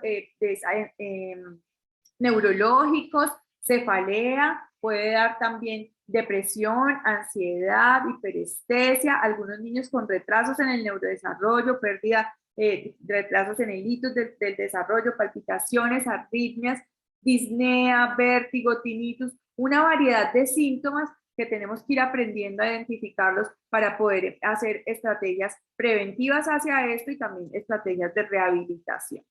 Y les traigo este que es una perspectiva, porque también tenemos que hablar de otras enfermedades y cómo se extiende la preocupación, ¿sí? De hecho, el título de esta perspectiva, de esta editorial, es la preocupación de cómo por primera vez hay un ascenso en la mortalidad de tuberculosis y se le achaca pues también a la pandemia. Nosotros nos sorprendíamos como infectólogos que esto no estuviera ocurriendo, sabiendo que todos, la mayoría ya estábamos en condiciones pues de encierro y que probablemente la probabilidad de contagio iba a ser mayor, y esto es lo que el llamado pues que se nos hace actualmente. Recalco que los niños necesitan estar en las escuelas. Actualmente en nuestra ciudad esto se desarrolla con normalidad, pero con relativa normalidad, pero créanme que las brechas ya están creadas y que cerrarlas puede ser más difícil de lo que pensamos. Les dejo esta frase. En tiempos de cambio, quienes están abiertos al aprendizaje se adueñarán del futuro, mientras que aquellos que creen saberlo todo estarán bien equipados para un mundo que ya no existe. Seguimos aprendiendo, cada día es un aprendizaje. Yo en mi práctica diaria se lo digo siempre a mis pacientes, el COVID no sabemos, así como otros virus, con qué nos sorprenderá, qué vamos a ver en los efectos a largo plazo del COVID en nuestra población infantil, qué estaremos describiendo en unos años al respecto. La idea es estar abiertos al conocimiento para aprender. Y hoy en el Día de la Tierra y por nuestros niños, muchas gracias. Doctora Claudia, usted muchas gracias por su presentación. En realidad muy al lugar con sus aportes al respecto del papel que han tenido los niños en la transmisión de este evento, en donde hace el llamado de que efectivamente el escenario menos favorable para ellos en la transmisión fue incluso el mismo hogar. Se ha mostrado una diapositiva en donde cerca del 80% de los niños adquirieron la enfermedad fue en ese entorno familiar, no en el escolar, o como muchos estarán pensando, o en ambientes externos. La sintomatología, la gravedad en los niños, es muy importante que la tengamos en cuenta. Ha hecho usted una presentación muy representativa al respecto de los factores de riesgo que se tienen en los menores, como la inmunosupresión, la edad en sí misma, las coinfecciones con otros virus respiratorios que se pueden estar enmascarando o pudiéramos, muy seguramente son de esos diagnósticos diferenciales que hay que tener muy en cuenta cuando se presentan esta sintomatología en niños y mucho más en los de menor edad.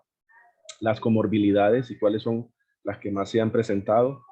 Al respecto también hizo énfasis de esos riesgos sociales, la posibilidad de acceso que han tenido de pronto algunas poblaciones y por eso el éxito para algunos, pero la desventaja para otros. Cómo ha sido esa sintomatología y el comportamiento en la vacunación, haciendo una referencia al respecto de los beneficios y los eventos adversos que en realidad no son de preocuparnos y mucho más al compararlo con otro tipo de esquemas de vacunación que ya están instaurados en nuestro país. Hace también referencia usted al respecto de las afectaciones en la salud mental, algo que nos preocupa a los que somos padres, el tema de la obesidad, lo que ha sucedido por ese confinamiento a lo que sometimos a los niños, el deterioro que pudo haber causado en la atención de otras patologías por consecuencia de COVID-19, por la reasignación de personal del área de la salud y el aplazamiento de pronto con la inoportunidad en los esquemas de vacunación de otros eventos por consecuencia de la pandemia como tal. Muchísimas gracias nuevamente por su intervención y vamos a dar entonces paso a algunas de las preguntas que nos han estado formulando en la misma plataforma de Facebook. Buenos días, me gustaría saber si han analizado y le han hecho seguimiento a los niños vacunados, teniendo en cuenta la primera infancia. No sé si de pronto, doctora, hace usted de pronto algún énfasis con respecto a los efectos o adversos que incluso usted lo presentó sobre la de vacunación en la primera infancia. Bueno, yo creo que en esta me puede ayudar mucho Rita, que hace parte además del Comité de Evaluación de Eventos Adversos en COVID, de vacunación contra el COVID-19, porque ella nos puede dar como datos de qué ha pasado particularmente en nuestra ciudad. En cuanto al mundo, el mundo hace un seguimiento, digamos que hay países que son líderes en seguimiento de eventos adversos postvacunales, dentro de esos en Chile han sido muy enfáticos y sacaron ya la publicación. En Chile particularmente la población pediátrica ha sido vacunada con Sinovac y se muestra que es una vacuna que en términos de seguridad es altamente segura, con eventos adversos graves, ninguno, ¿sí? En Chile.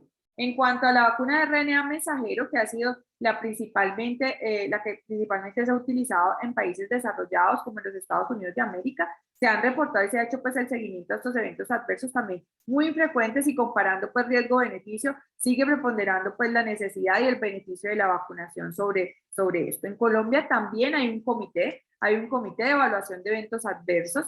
Recuerden que la autorización de vacunas fue una autorización de emergencias, y por lo tanto esta autorización debe ir al lado de la creación de un comité que evalúe cada uno de los eventos y hacer la socialización para poder analizar si lo que está presentando el niño posterior a la vacunación si puede ser atribuible a esto o no.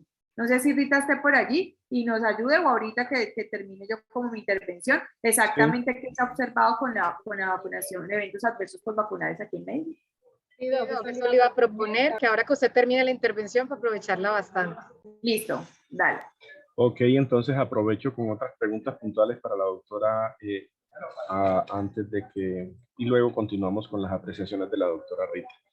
Doctora, puntualmente en este tema de vacunas, ¿usted cree que más adelante pudiera estar abierta la puerta a la posibilidad de vacunación en menores de 3 años si la evidencia científica así lo dispone?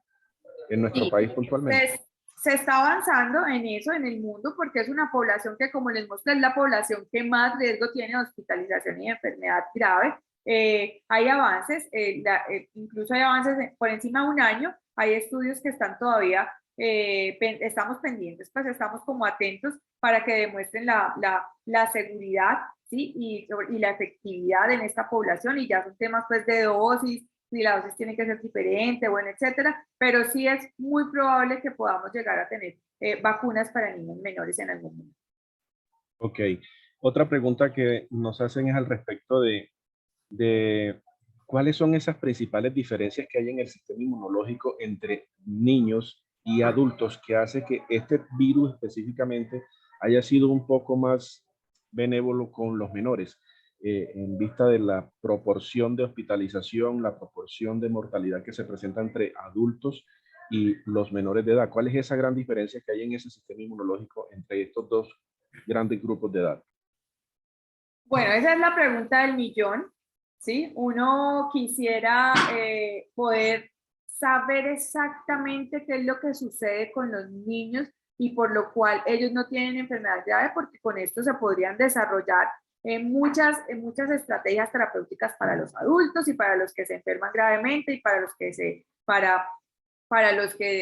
tienen mayor riesgo de enfermarse y de morir. En realidad se han planteado muchas hipótesis, ¿sí? Una de ellas es la teoría de que los niños tienen menor número de receptores de AC2, ¿sí? Y por lo tanto, a pesar de poder tener el virus, tienen menor posibilidad como de invasión tisular como tal por el virus, y por lo tanto las manifestaciones son menos graves que en las de los adultos, ¿sí? Y tienen la posibilidad de ser más asintomáticos o ser portadores asintomáticos comparativamente a los adultos, porque no hay en la fisiopatología a nivel de receptores como tal, son menos que en los adultos. Hay otro tipo de teorías que hablan más de un sistema inmunológico que está expuesto constantemente a muchos virus y recientemente expuesto, ¿sí? Tiene una memoria inmunológica reciente a otros virus que podrían comportarse de manera similar.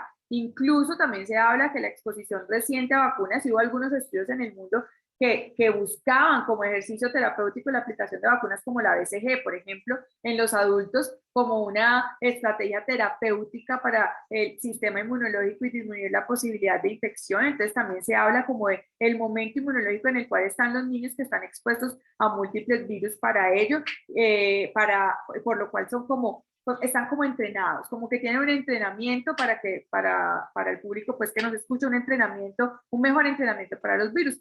Otros hablan por el contrario de que es peor la inmunosenescencia, o sea, en los pacientes adultos, y esa es la única diferencia que puede existir en los niños, y el tema de comorbilidades, de enfermedad endotelial, que los niños todavía pues no presentan comparativamente a los adultos en términos de inflamación. El COVID es una enfermedad que tiene un potencial inflamatorio muy alto y que la mayoría de complicaciones se dan por este estado hiperinflamatorio, tanto en los adultos como en los niños, y tiene que ver, juega un papel muy importante el endotelio también en eso, y el endotelio que es diferente a los adultos que en los niños. Hay múltiples hipótesis al respecto, pero que en este momento yo conozca, si una hipótesis súper clara que diga, ya encontramos el por qué en los niños es diferente, no, todavía no lo conozco.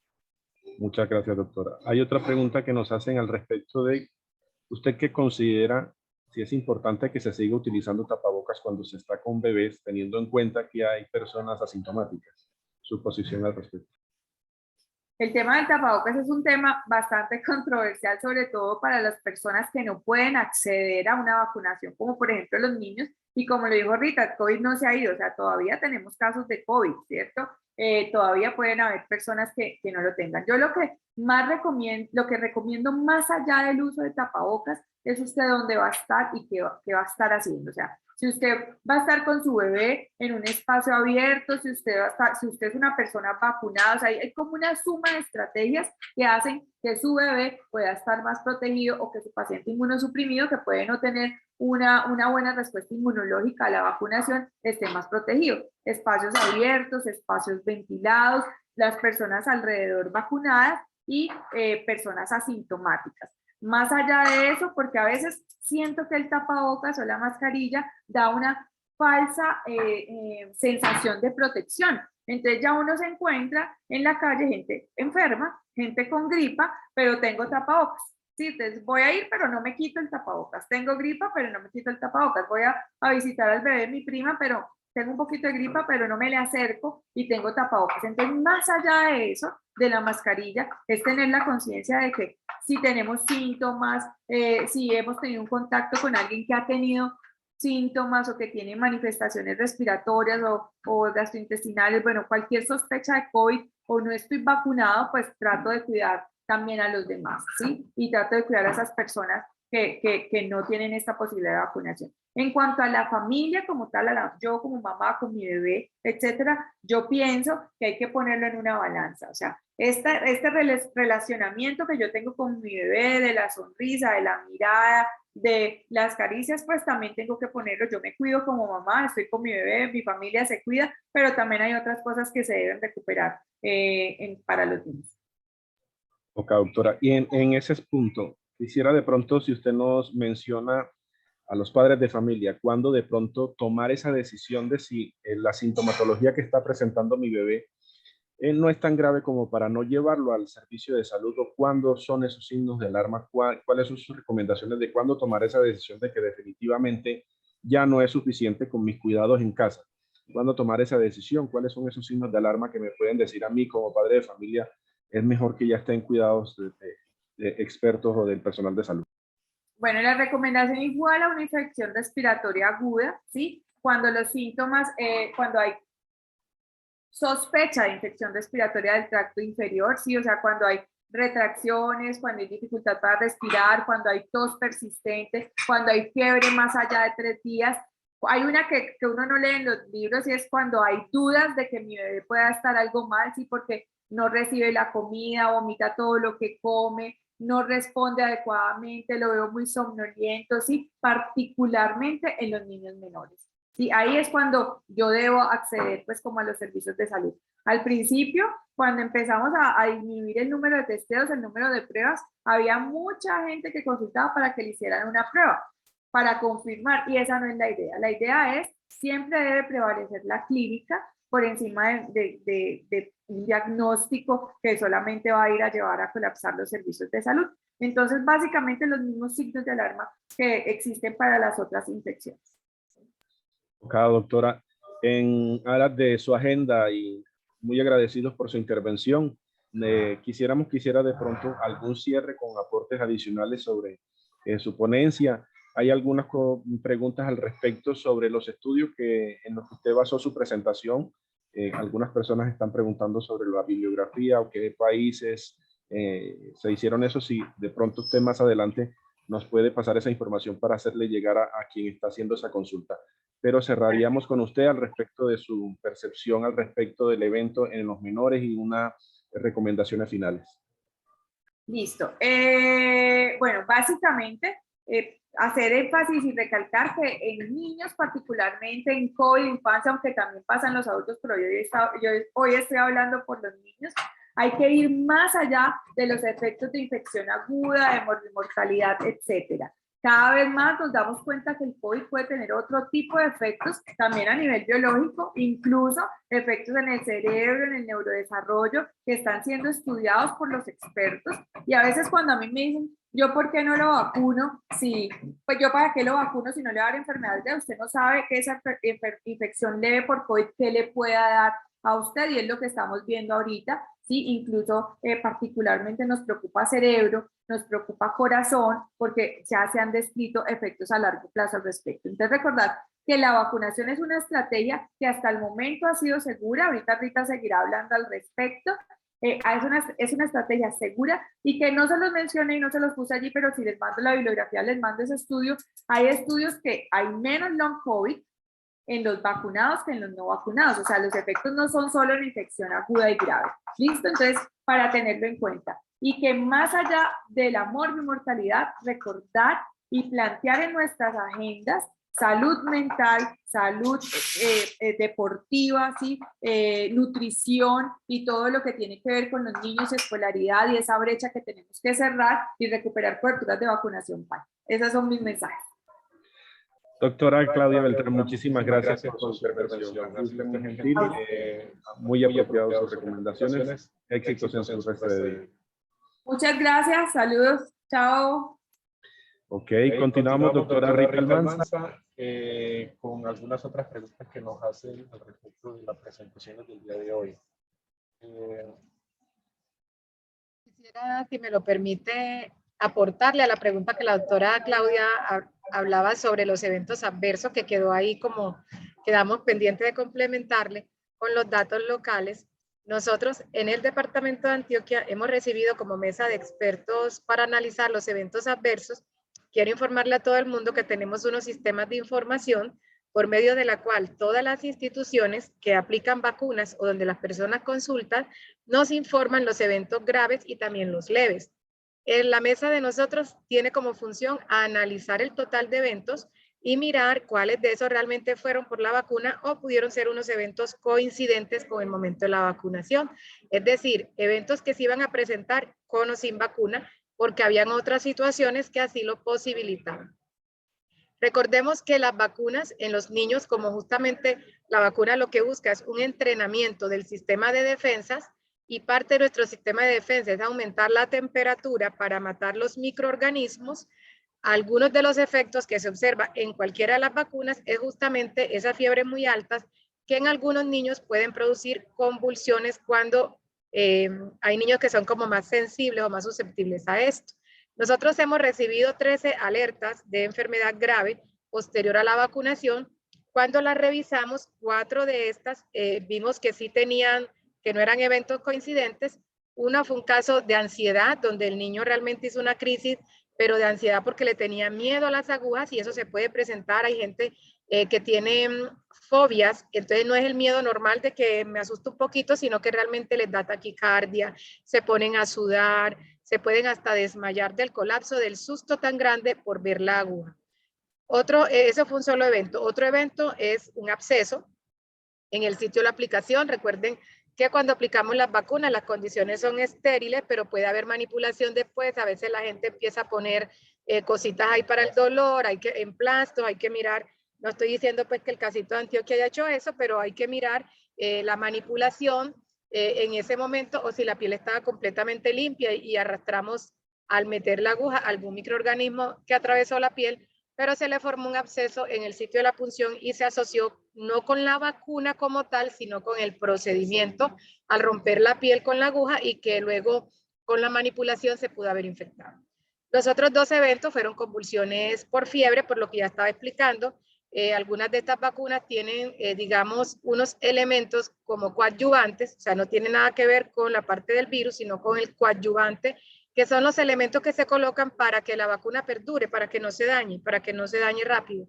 Y algunos de esos están hechos con base en aluminio, y esto, así como en la vacuna de DPT, la que ponemos en los niños, que también lo tienen, producen unas fiebres muy altas y estos niños generaron convulsión que el equipo de expertos concluimos que sí fue por la vacuna porque cumplía con el niño nunca había convulsionado antes o había convulsionado en otro momento por otra vacuna también por fiebre, o sea que era un niño sensible a la fiebre y que coincidía temporalmente y espacialmente con la aplicación de la vacuna. O sea que en ese momento hemos confirmado 4 casos de todos los millones de dosis de vacuna que hemos puesto, por lo que hablamos que la vacuna es muy segura. Entonces, la invitación para que acudamos a seguirnos aplicando la vacuna. Ahora sí, espero las demás preguntas. Perfecto, doctora, gracias. Una pregunta que nos hacen también es al respecto de las variantes que hemos tenido hasta el momento. Todas las de preocupación han tenido cierto temporalidad entre presentarse la una y la otra. ¿Es posible que nos explique de pronto al respecto de que haya la probabilidad de que se nos presente una variante que no sea así tan benévola con los menores, sino que pudiera ser de mayor preocupación para menores y no para los adultos como ha sido hasta el momento con las que ya se han presentado? Bueno, lo primero es recordar que tenemos, digamos, una sola cepa de virus, que es el virus de SARS. Como le hemos explicado, cuando hay alta transmisibilidad, entonces el virus empieza a replicarse y a sobrevivir en los organismos vivos, que en este caso somos los seres humanos quienes lo hospedamos. Al interior de nuestro cuerpo él empieza a multiplicarse, pero al pasar esa información genética a los hijos, genera errores en la transcripción. Algunos de esos errores, que es lo que hemos llamado variantes de preocupación, le han generado a él, digamos, le han mejorado su capacidad o para evadir el sistema inmunológico o para generar enfermedad más grave o también para que no lo perciba la prueba o para facilitar su transmisibilidad. Hasta el momento esto no ha diferenciado edades. Entonces, cuando tuvimos, por ejemplo, la variante de Mu, que fue una variante que generó casos graves, fue uno de los momentos en que tuvimos mayor mortalidad, afecta por igual a todas las edades. O sea que estas variantes realmente no es que no haya una específica para adultos, una para jóvenes, una para niños, no. Aquí todas las variantes realmente nos han afectado por igual a todos. Por eso, como la invitación de la doctora Claudia, que es una persona a la que agradecemos porque le digo que una gran maestra, pues como nos ha explicado y muy bonita, categórica en la defensa de los niños. Aquí todos estamos en el mismo barco, todos somos susceptibles, todos nos infectamos, todos nos podemos agravar y todos nos podemos morir, aunque no en las mismas proporciones, pero todos estamos expuestos. Entonces, sí debiéramos ser más equitativos en ese término. Pues el virus lo es. El virus, cuando genera la variante, no tiene diferencia entre las edades. Ahora, si van a ocurrir nuevas variantes, es difícil de predecir y esto se va a favorecer solo si hay alta circulación, alta transmisibilidad, porque cuando se genera la mayor probabilidad de que estos errores en la transcripción de la información que el virus manda a sus réplicas se pueda producir. Si hay baja transmisión, hay menos probabilidad de que tengamos nuevos linajes. Hasta el momento, la variante que tenemos en circulación no ha mostrado que genere gran preocupación para enfermedad grave o muerte, pero sí para transmisión, y eso nos ha afectado a todos por igual. Ok, doctora. Alguna de las preguntas que le habíamos hecho a la doctora Beltrán, pero quisiéramos también su posición al respecto, tienen que ver con el uso de mascarillas cuando estamos en presencia de bebés, y también teníamos una pregunta que nos hacían al respecto de la recomendación de qué tipo de vacunas eran las más indicadas para los menores, para los niños. Bueno, nosotros en este momento vamos a hablar primero de esas medidas no farmacológicas, que son el uso del tapabocas, el distanciamiento social, la higiene de manos. Estas medidas no salen de la nada ni del azar, sino que sabemos que cuando nosotros tosemos, estornudamos, por ejemplo, contaminamos las manos, no solamente con virus de SARS-CoV-2, sino con otros virus respiratorios, como por ejemplo el virus sincitial respiratorio, que afecta de manera importante a los niños y que es de alta circulación en nuestro territorio. Por ejemplo, el virus de influenza, entre ellos el de H1N1, que generó una pandemia anterior. Cuando nosotros hablamos de tener un distanciamiento, es porque también se ha medido, como la transmisión es aérea o respiratoria, que las micropartículas que no alcanzamos a ver, esos aerosoles que salen cuando uno habla, tose, estornuda, grita o canta, en cada una de esas acciones ellas alcanzan una distancia. Por ejemplo, yo aquí hablando, la distancia de mis aerosoles puede alcanzar 2 metros, pero si yo grito puede alcanzar incluso un poquito más. Si yo le sumo a esto una barrera tan efectiva como es el tapabocas, pero ninguno va a ser del 100%, entonces me coloco el tapabocas, al mismo tiempo tengo distancia o tengo vacuna, por supuesto eso va a sumar el nivel de protección. Entonces yo me siento más segura y más tranquila si higienizo mis manos, guardo distancia y tengo mi tapabocas. Un aprendizaje es que el tapabocas no es solo por pandemia. Toda persona que tenga síntomas respiratorios debe utilizar el tapabocas de manera permanente. Evitar ir a sitios de aglomeración, evitar ir a sitios de trabajo, no mandar los niños así enfermos a la escuela o colegio, porque eso es lo que favorece, es la transmisibilidad. Ahora respecto, es decir, que si me lo preguntan, la suma de las medidas es realmente lo que me da la protección. Vacúnese y siga utilizando su tapabocas, mientras haya circulación todavía del virus. Ahora, la otra pregunta respecto a las vacunas es el tipo de vacunas. Hay estudios de seguridad en los niños. Entonces, como lo había mencionado inicialmente, no fue por omisión que los niños no se vacunaron de entrada, sino porque los estudios de seguridad que habían hasta ese momento fueron solamente en adultos. Si ustedes recuerdan, incluso ni siquiera las embarazadas estaban incluidas hasta que no hubo estudios de seguridad en gestantes. No se dio la recomendación por parte de nuestra autoridad, que es el Instituto Nacional de Vigilancia de Alimentos y Medicamentos, INVIMA, para que se utilizara una vacuna específicamente en gestantes, que fue en ese momento la vacuna de RNA mensajero de laboratorios Pfizer en ese momento. En los niños se han venido entonces autorizando el uso de vacunas dependiendo los estudios de seguridad que a nivel nacional se han podido verificar y autorizar. Por eso tenemos vacuna de Sinovac para los niños más pequeños, vacuna de Pfizer a partir de los 16 años de edad. Luego se autorizó el uso de vacuna de Moderna cuando no hubiera disponibilidad de vacuna de Pfizer, y los adultos tenemos la posibilidad de utilizar cualquiera de las plataformas. Entonces, cada vacuna que tiene un buen nivel de seguridad, realmente no se ha dicho úsenla de cualquier manera, es porque esas decisiones se toman es con base en estudios de seguridad que hacen las casas farmacéuticas y que valida cada país a través de sus organismos tecnológicos dispuestos para la autoridad pues en la materia.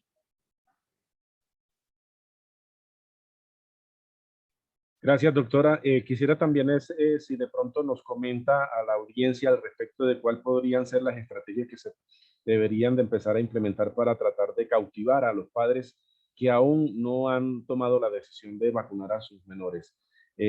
¿Cómo podríamos contribuir para que en realidad se llegue a la concientización de las personas que aún no han tomado esa decisión de que lo hagan? Ahorita que va a migrar esta estrategia solamente al programa ampliado de inmunización, al PAI, ¿qué estrategia se está pensando, cómo pudiéramos abordar el tema? Bueno, esa pregunta es muy bonita, pero no me voy a referir solo a la vacuna de COVID, porque voy a hacer un jaloncito de oreja con mucho cariño. Pues nuestras coberturas de vacunación, que deberían estar por encima del 95%, algunas vacunas alcanzan apenas el 60%. ¿Por qué esto es delicado? Porque nosotros hemos logrado eliminar de nuestro territorio virus que ocasionan hospitalización y muerte en niños, en niñas y adolescentes, como son los virus del sarampión, el virus de la rubiola, que es un poco más benigno, pero que en la gestante ustedes saben que ocasiona los síndromes de rubiola congénito, los niños que nacían sordos o con alguna malformación. Y voy a mencionarlo porque como en nuestro territorio hace más de 20 años no tenemos circulación de estos virus gracias a la vacunación y a los cercos epidemiológicos, las mamás que tienen entre 20, 25, 30 años no conocieron la gravedad de lo que vivimos en esta época.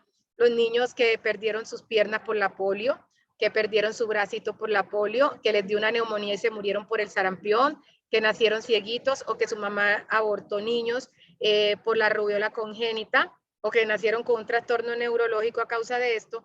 Como en su imaginario esta gravedad no existe porque no la vivieron, posiblemente no le dan la relevancia a una enfermedad que no conocen. Aquí la mala noticia es que estos virus siguen circulando en otros países. Por ejemplo, en la región europea, Venezuela ha tenido circulación importante de sarampión. En la región europea ha habido brotes de poliomielitis, específicamente en Afganistán, Israel tiene brotes de polio y nuestra ciudad y nuestro territorio es visitado frecuentemente por extranjeros y nosotros también visitamos esos países como turistas. Entonces, en ese escenario puede haber una importación del virus. Si encuentra niños sin vacuna o estas personas, este 40% de personas sin vacunar, ahí no hay inmunidad de rebaño. Un 40% es mucha gente susceptible y lo que se puede producir es nuevamente una reinstalación de estos virus. Entonces, el mensaje contundente es, hagan lo que hacían nuestras mamás. Nuestras mamás nos llevan a vacunar sin estar preguntando esa vacuna de qué casa es, de qué país vino. No, nosotros nos vacunaron, aquí estamos y por eso no hay sarampión, por eso no hay rubiola, por eso no hay polio, por eso la difteria está en control, por eso el tétano neonatal está en control, porque hubo una buena cobertura de vacunación de más del 95%. Ahí hablamos de inmunidad de rebaño. Ese otro 5% que no se vacunaba, realmente era porque por el peso no se podía vacunar o tenía una enfermedad que le evitaba vacunarse, entonces ese 5% estaba protegido porque alrededor con los vacunados dejaba de circular esos otros virus. Entonces, ese 60% que tenemos en este momento es grave en algunas vacunas, porque si viene una importación de estos virus, eso no nos va a dar inmunidad de rebaño posiblemente. Posiblemente en esos 40% nos pueda reinstalar nuevamente la enfermedad. Así que no solo para COVID, sino también para sarampión, rubiola, papera, para la pentavalente, para nuestras vacunas de poliomielitis, vamos a acercarnos a los puestos de vacunación. Llevo mi carnet, por favor me lo revisan y me dicen en qué estoy atrasado, me quiero poner al día. Vamos a darle ese regalo de amor a nuestros hijos, a nuestros niños, niñas, a nuestros adolescentes. Es un regalo de amor y es protegerlos de unas enfermedades que les van a ocasionar un daño y a veces unas secuelas permanentes de por vida. Maravilloso, doctora, muchas gracias. Hay una pregunta por acá final que nos hacen y es que sobre la vacuna de influenza hay médicos que opinan que no es necesaria. ¿Podría dar su punto de vista al respecto? Es absolutamente necesaria y siempre que me la pueda poner me la pongo. Y yo a mi mamá y a mi papá no se las dejo pasar. ¿Por qué? Porque circula el virus de influenza. Y dentro de los virus de influenza, que también son virus que, o sea, la influenza no es una gripa común y corriente. Lo que pasa es que la gente le llama a la vacuna antigripal. Pero lo que nosotros llamamos en Colombia gripa es el resfriado común, que uno se lo cura en la casa con agüita de panela, con reposo, con aromáticas, con algo para el malestar y me demora 3 a 5 días. Pero los virus de influenza que generan es la gripe. La influenza es una enfermedad grave que puede generar hospitalización y que genera mortalidad. Y este tipo de virus es más grave en los niños menores de 5 años, en las embarazadas y los adultos mayores de 60. Y en las personas con enfermedades que ponen en forma deficiente su sistema de defensa. Por eso la vacuna en Colombia es gratuita para estos grupos de edad, de 6 a 23 meses de edad, que es cuando se aplica, gestantes, después de su primer trimestre de gestación y en los adultos mayores de 60 años. También en personas que tienen enfermedades graves que les van a comprometer su sistema de defensa, aunque estén compensados, como personas que sufren de azúcar en la sangre o diabetes, personas obesas, personas con EPOC, etcétera. Entonces, la invitación es a vacunarse. Ellos la tienen gratuita. Los que no estamos en esos grupos, nos metemos la mano al bolsillo, pero no es tan costosa porque cuesta más realmente una hospitalización o una incapacidad o el riesgo de agravarnos por algunas de estas causas, sobre todo cuando la doctora ha mencionado algunas de las secuelas que nos pueden quedar. Muchos de los que nos están escuchando, si tuvieron COVID, saben que quedaron con menos capacidad pulmonar para respirar, que se cansan más rápidamente o que tuvieron algún tipo de secuelas neurológicas más frecuentes, como un Guillain-Barré, por ejemplo.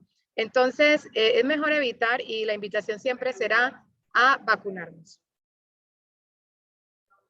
Perfecto, muchísimas gracias. Creo que resalto de la presentación del día de hoy que, como lo decíamos al principio, tema que es de mucha relevancia no solamente para los que estamos en el área de la salud, o sea, tanto en la parte académica como ya en el ejercicio de nuestras profesiones, sino para la comunidad en general.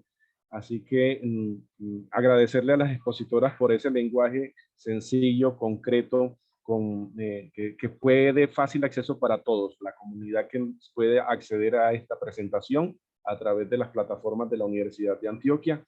Sé que será de mucha relevancia y de mucha importancia para quienes están pendientes de estar tratando estos temas relacionados con la pandemia. Hoy en el Día de la Tierra, la Madre Tierra, estamos hablando sobre los efectos de nuestros hijos. La Madre Tierra hoy estamos hablando de cómo puede ser de grave y cómo podemos apoyar para que nuestros niños no tengan esos efectos tan graves y una enfermedad que es totalmente prevenible con la vacuna, que podemos evitar las complicaciones, que podemos hacer muchas estrategias para que continúen este descenso que viene, según lo mostraban en los datos epidemiológicos de la doctora Rita. No sé si, doctora, hace unos comentarios finales sobre sus apreciaciones, recomendaciones finales adicionales a las que ya nos ha dado, muy valiosas sobre el tema de vacunación, de no solamente COVID, pero que sea su punto de vista al respecto. Sí, yo creo que el mensaje final es claro. Nuestro mayor tesoro son los niños porque ellos son vulnerables, no toman decisiones por sí mismos, van a depender siempre de nosotros. Entonces, es un llamado a la responsabilidad que tenemos todos de manera social, no solamente a padres, sino también a cuidadores, a vecinos. Ahí, revise los carnets de sus sobrinos, revise, llame a los ahijados y pregúntele. Empecemos por nuestras pequeñas comunidades que son nuestro grupo familiar. Con los compañeros de la oficina, preguntémosles si sus niños ya están debidamente vacunados, posiblemente no tengan toda esta información y recuérdenle que la pueden consultar aquí en el mismo espacio porque estas conferencias quedan grabadas. Entonces, la invitación es esa, vamos a vacunarnos porque la vacunación nos ha ayudado a eliminar y a erradicar problemas, virus y bacterias que generan grandes enfermedades, grandes pérdidas y protejamos a nuestros niños que dependen de nosotros con esta valiosa herramienta. Entonces, todos invitados. Bueno, muchísimas gracias, doctora Rita Almanza, doctora Claudia Beltrán. Muchísimas gracias por la presentación, por sus aportes y hemos dado entonces por vista este tema de este viernes. Los esperamos para la nueva presentación de la agenda que tenemos con el foro para el próximo viernes. Muy seguramente estaremos tocando temas de mucha relevancia para la comunidad. Feliz tarde para todos, que tengan un buen fin de semana. Doctora, nuevamente muchas gracias. Gracias, John Jairo. Gracias, doctora Rita, la doctora Claudia Beltrán. Muchas gracias por esta conferencia. Yo diría que es una estrategia que debemos tomar como prioritaria, esas múltiples estrategias de que ella hablaba para poder proteger también la infancia. Hay que tomar decisiones alrededor de esa protección. Por eso, pues, la importancia, la relevancia incluso del tema, el conocimiento que nos ofreció la doctora Claudia es de vital importancia y por supuesto las recomendaciones que estuvieron allí inmersas, incluso con la doctora Rita Almanza. Para la semana siguiente estaremos hablando de un tema que continuamos precisamente con el tema de la infancia. Vamos a tener el tema de desafíos de salud pública para proteger la infancia durante la pandemia. Estaría la doctora Dione Cruz, quien es presidenta de la Asociación Nacional de Salud Pública, y por supuesto Rita Elena Almanza, quien nos hará el encuadre epidemiológico y alguna información relacionada precisamente con este tema que es de vital importancia. Y esperamos contar también con la presencia de Angélica Cuenca, de la Secretaría de Alianza por la Niñez, que es otra de las personas que tienen muy buen conocimiento sobre lo que significa este dilema de la protección de la infancia durante la pandemia. Muchas gracias por su asistencia. Esperamos vernos dentro de 8 días, el próximo viernes a las 10 de la mañana, y contaremos pues con la presencia de la doctora Dione Cruz, Rita Almanza y posiblemente de la Alianza por la Niñez con la doctora Angélica Cuenca. Muchas gracias. Feliz fin de semana. Que la pasen muy bien.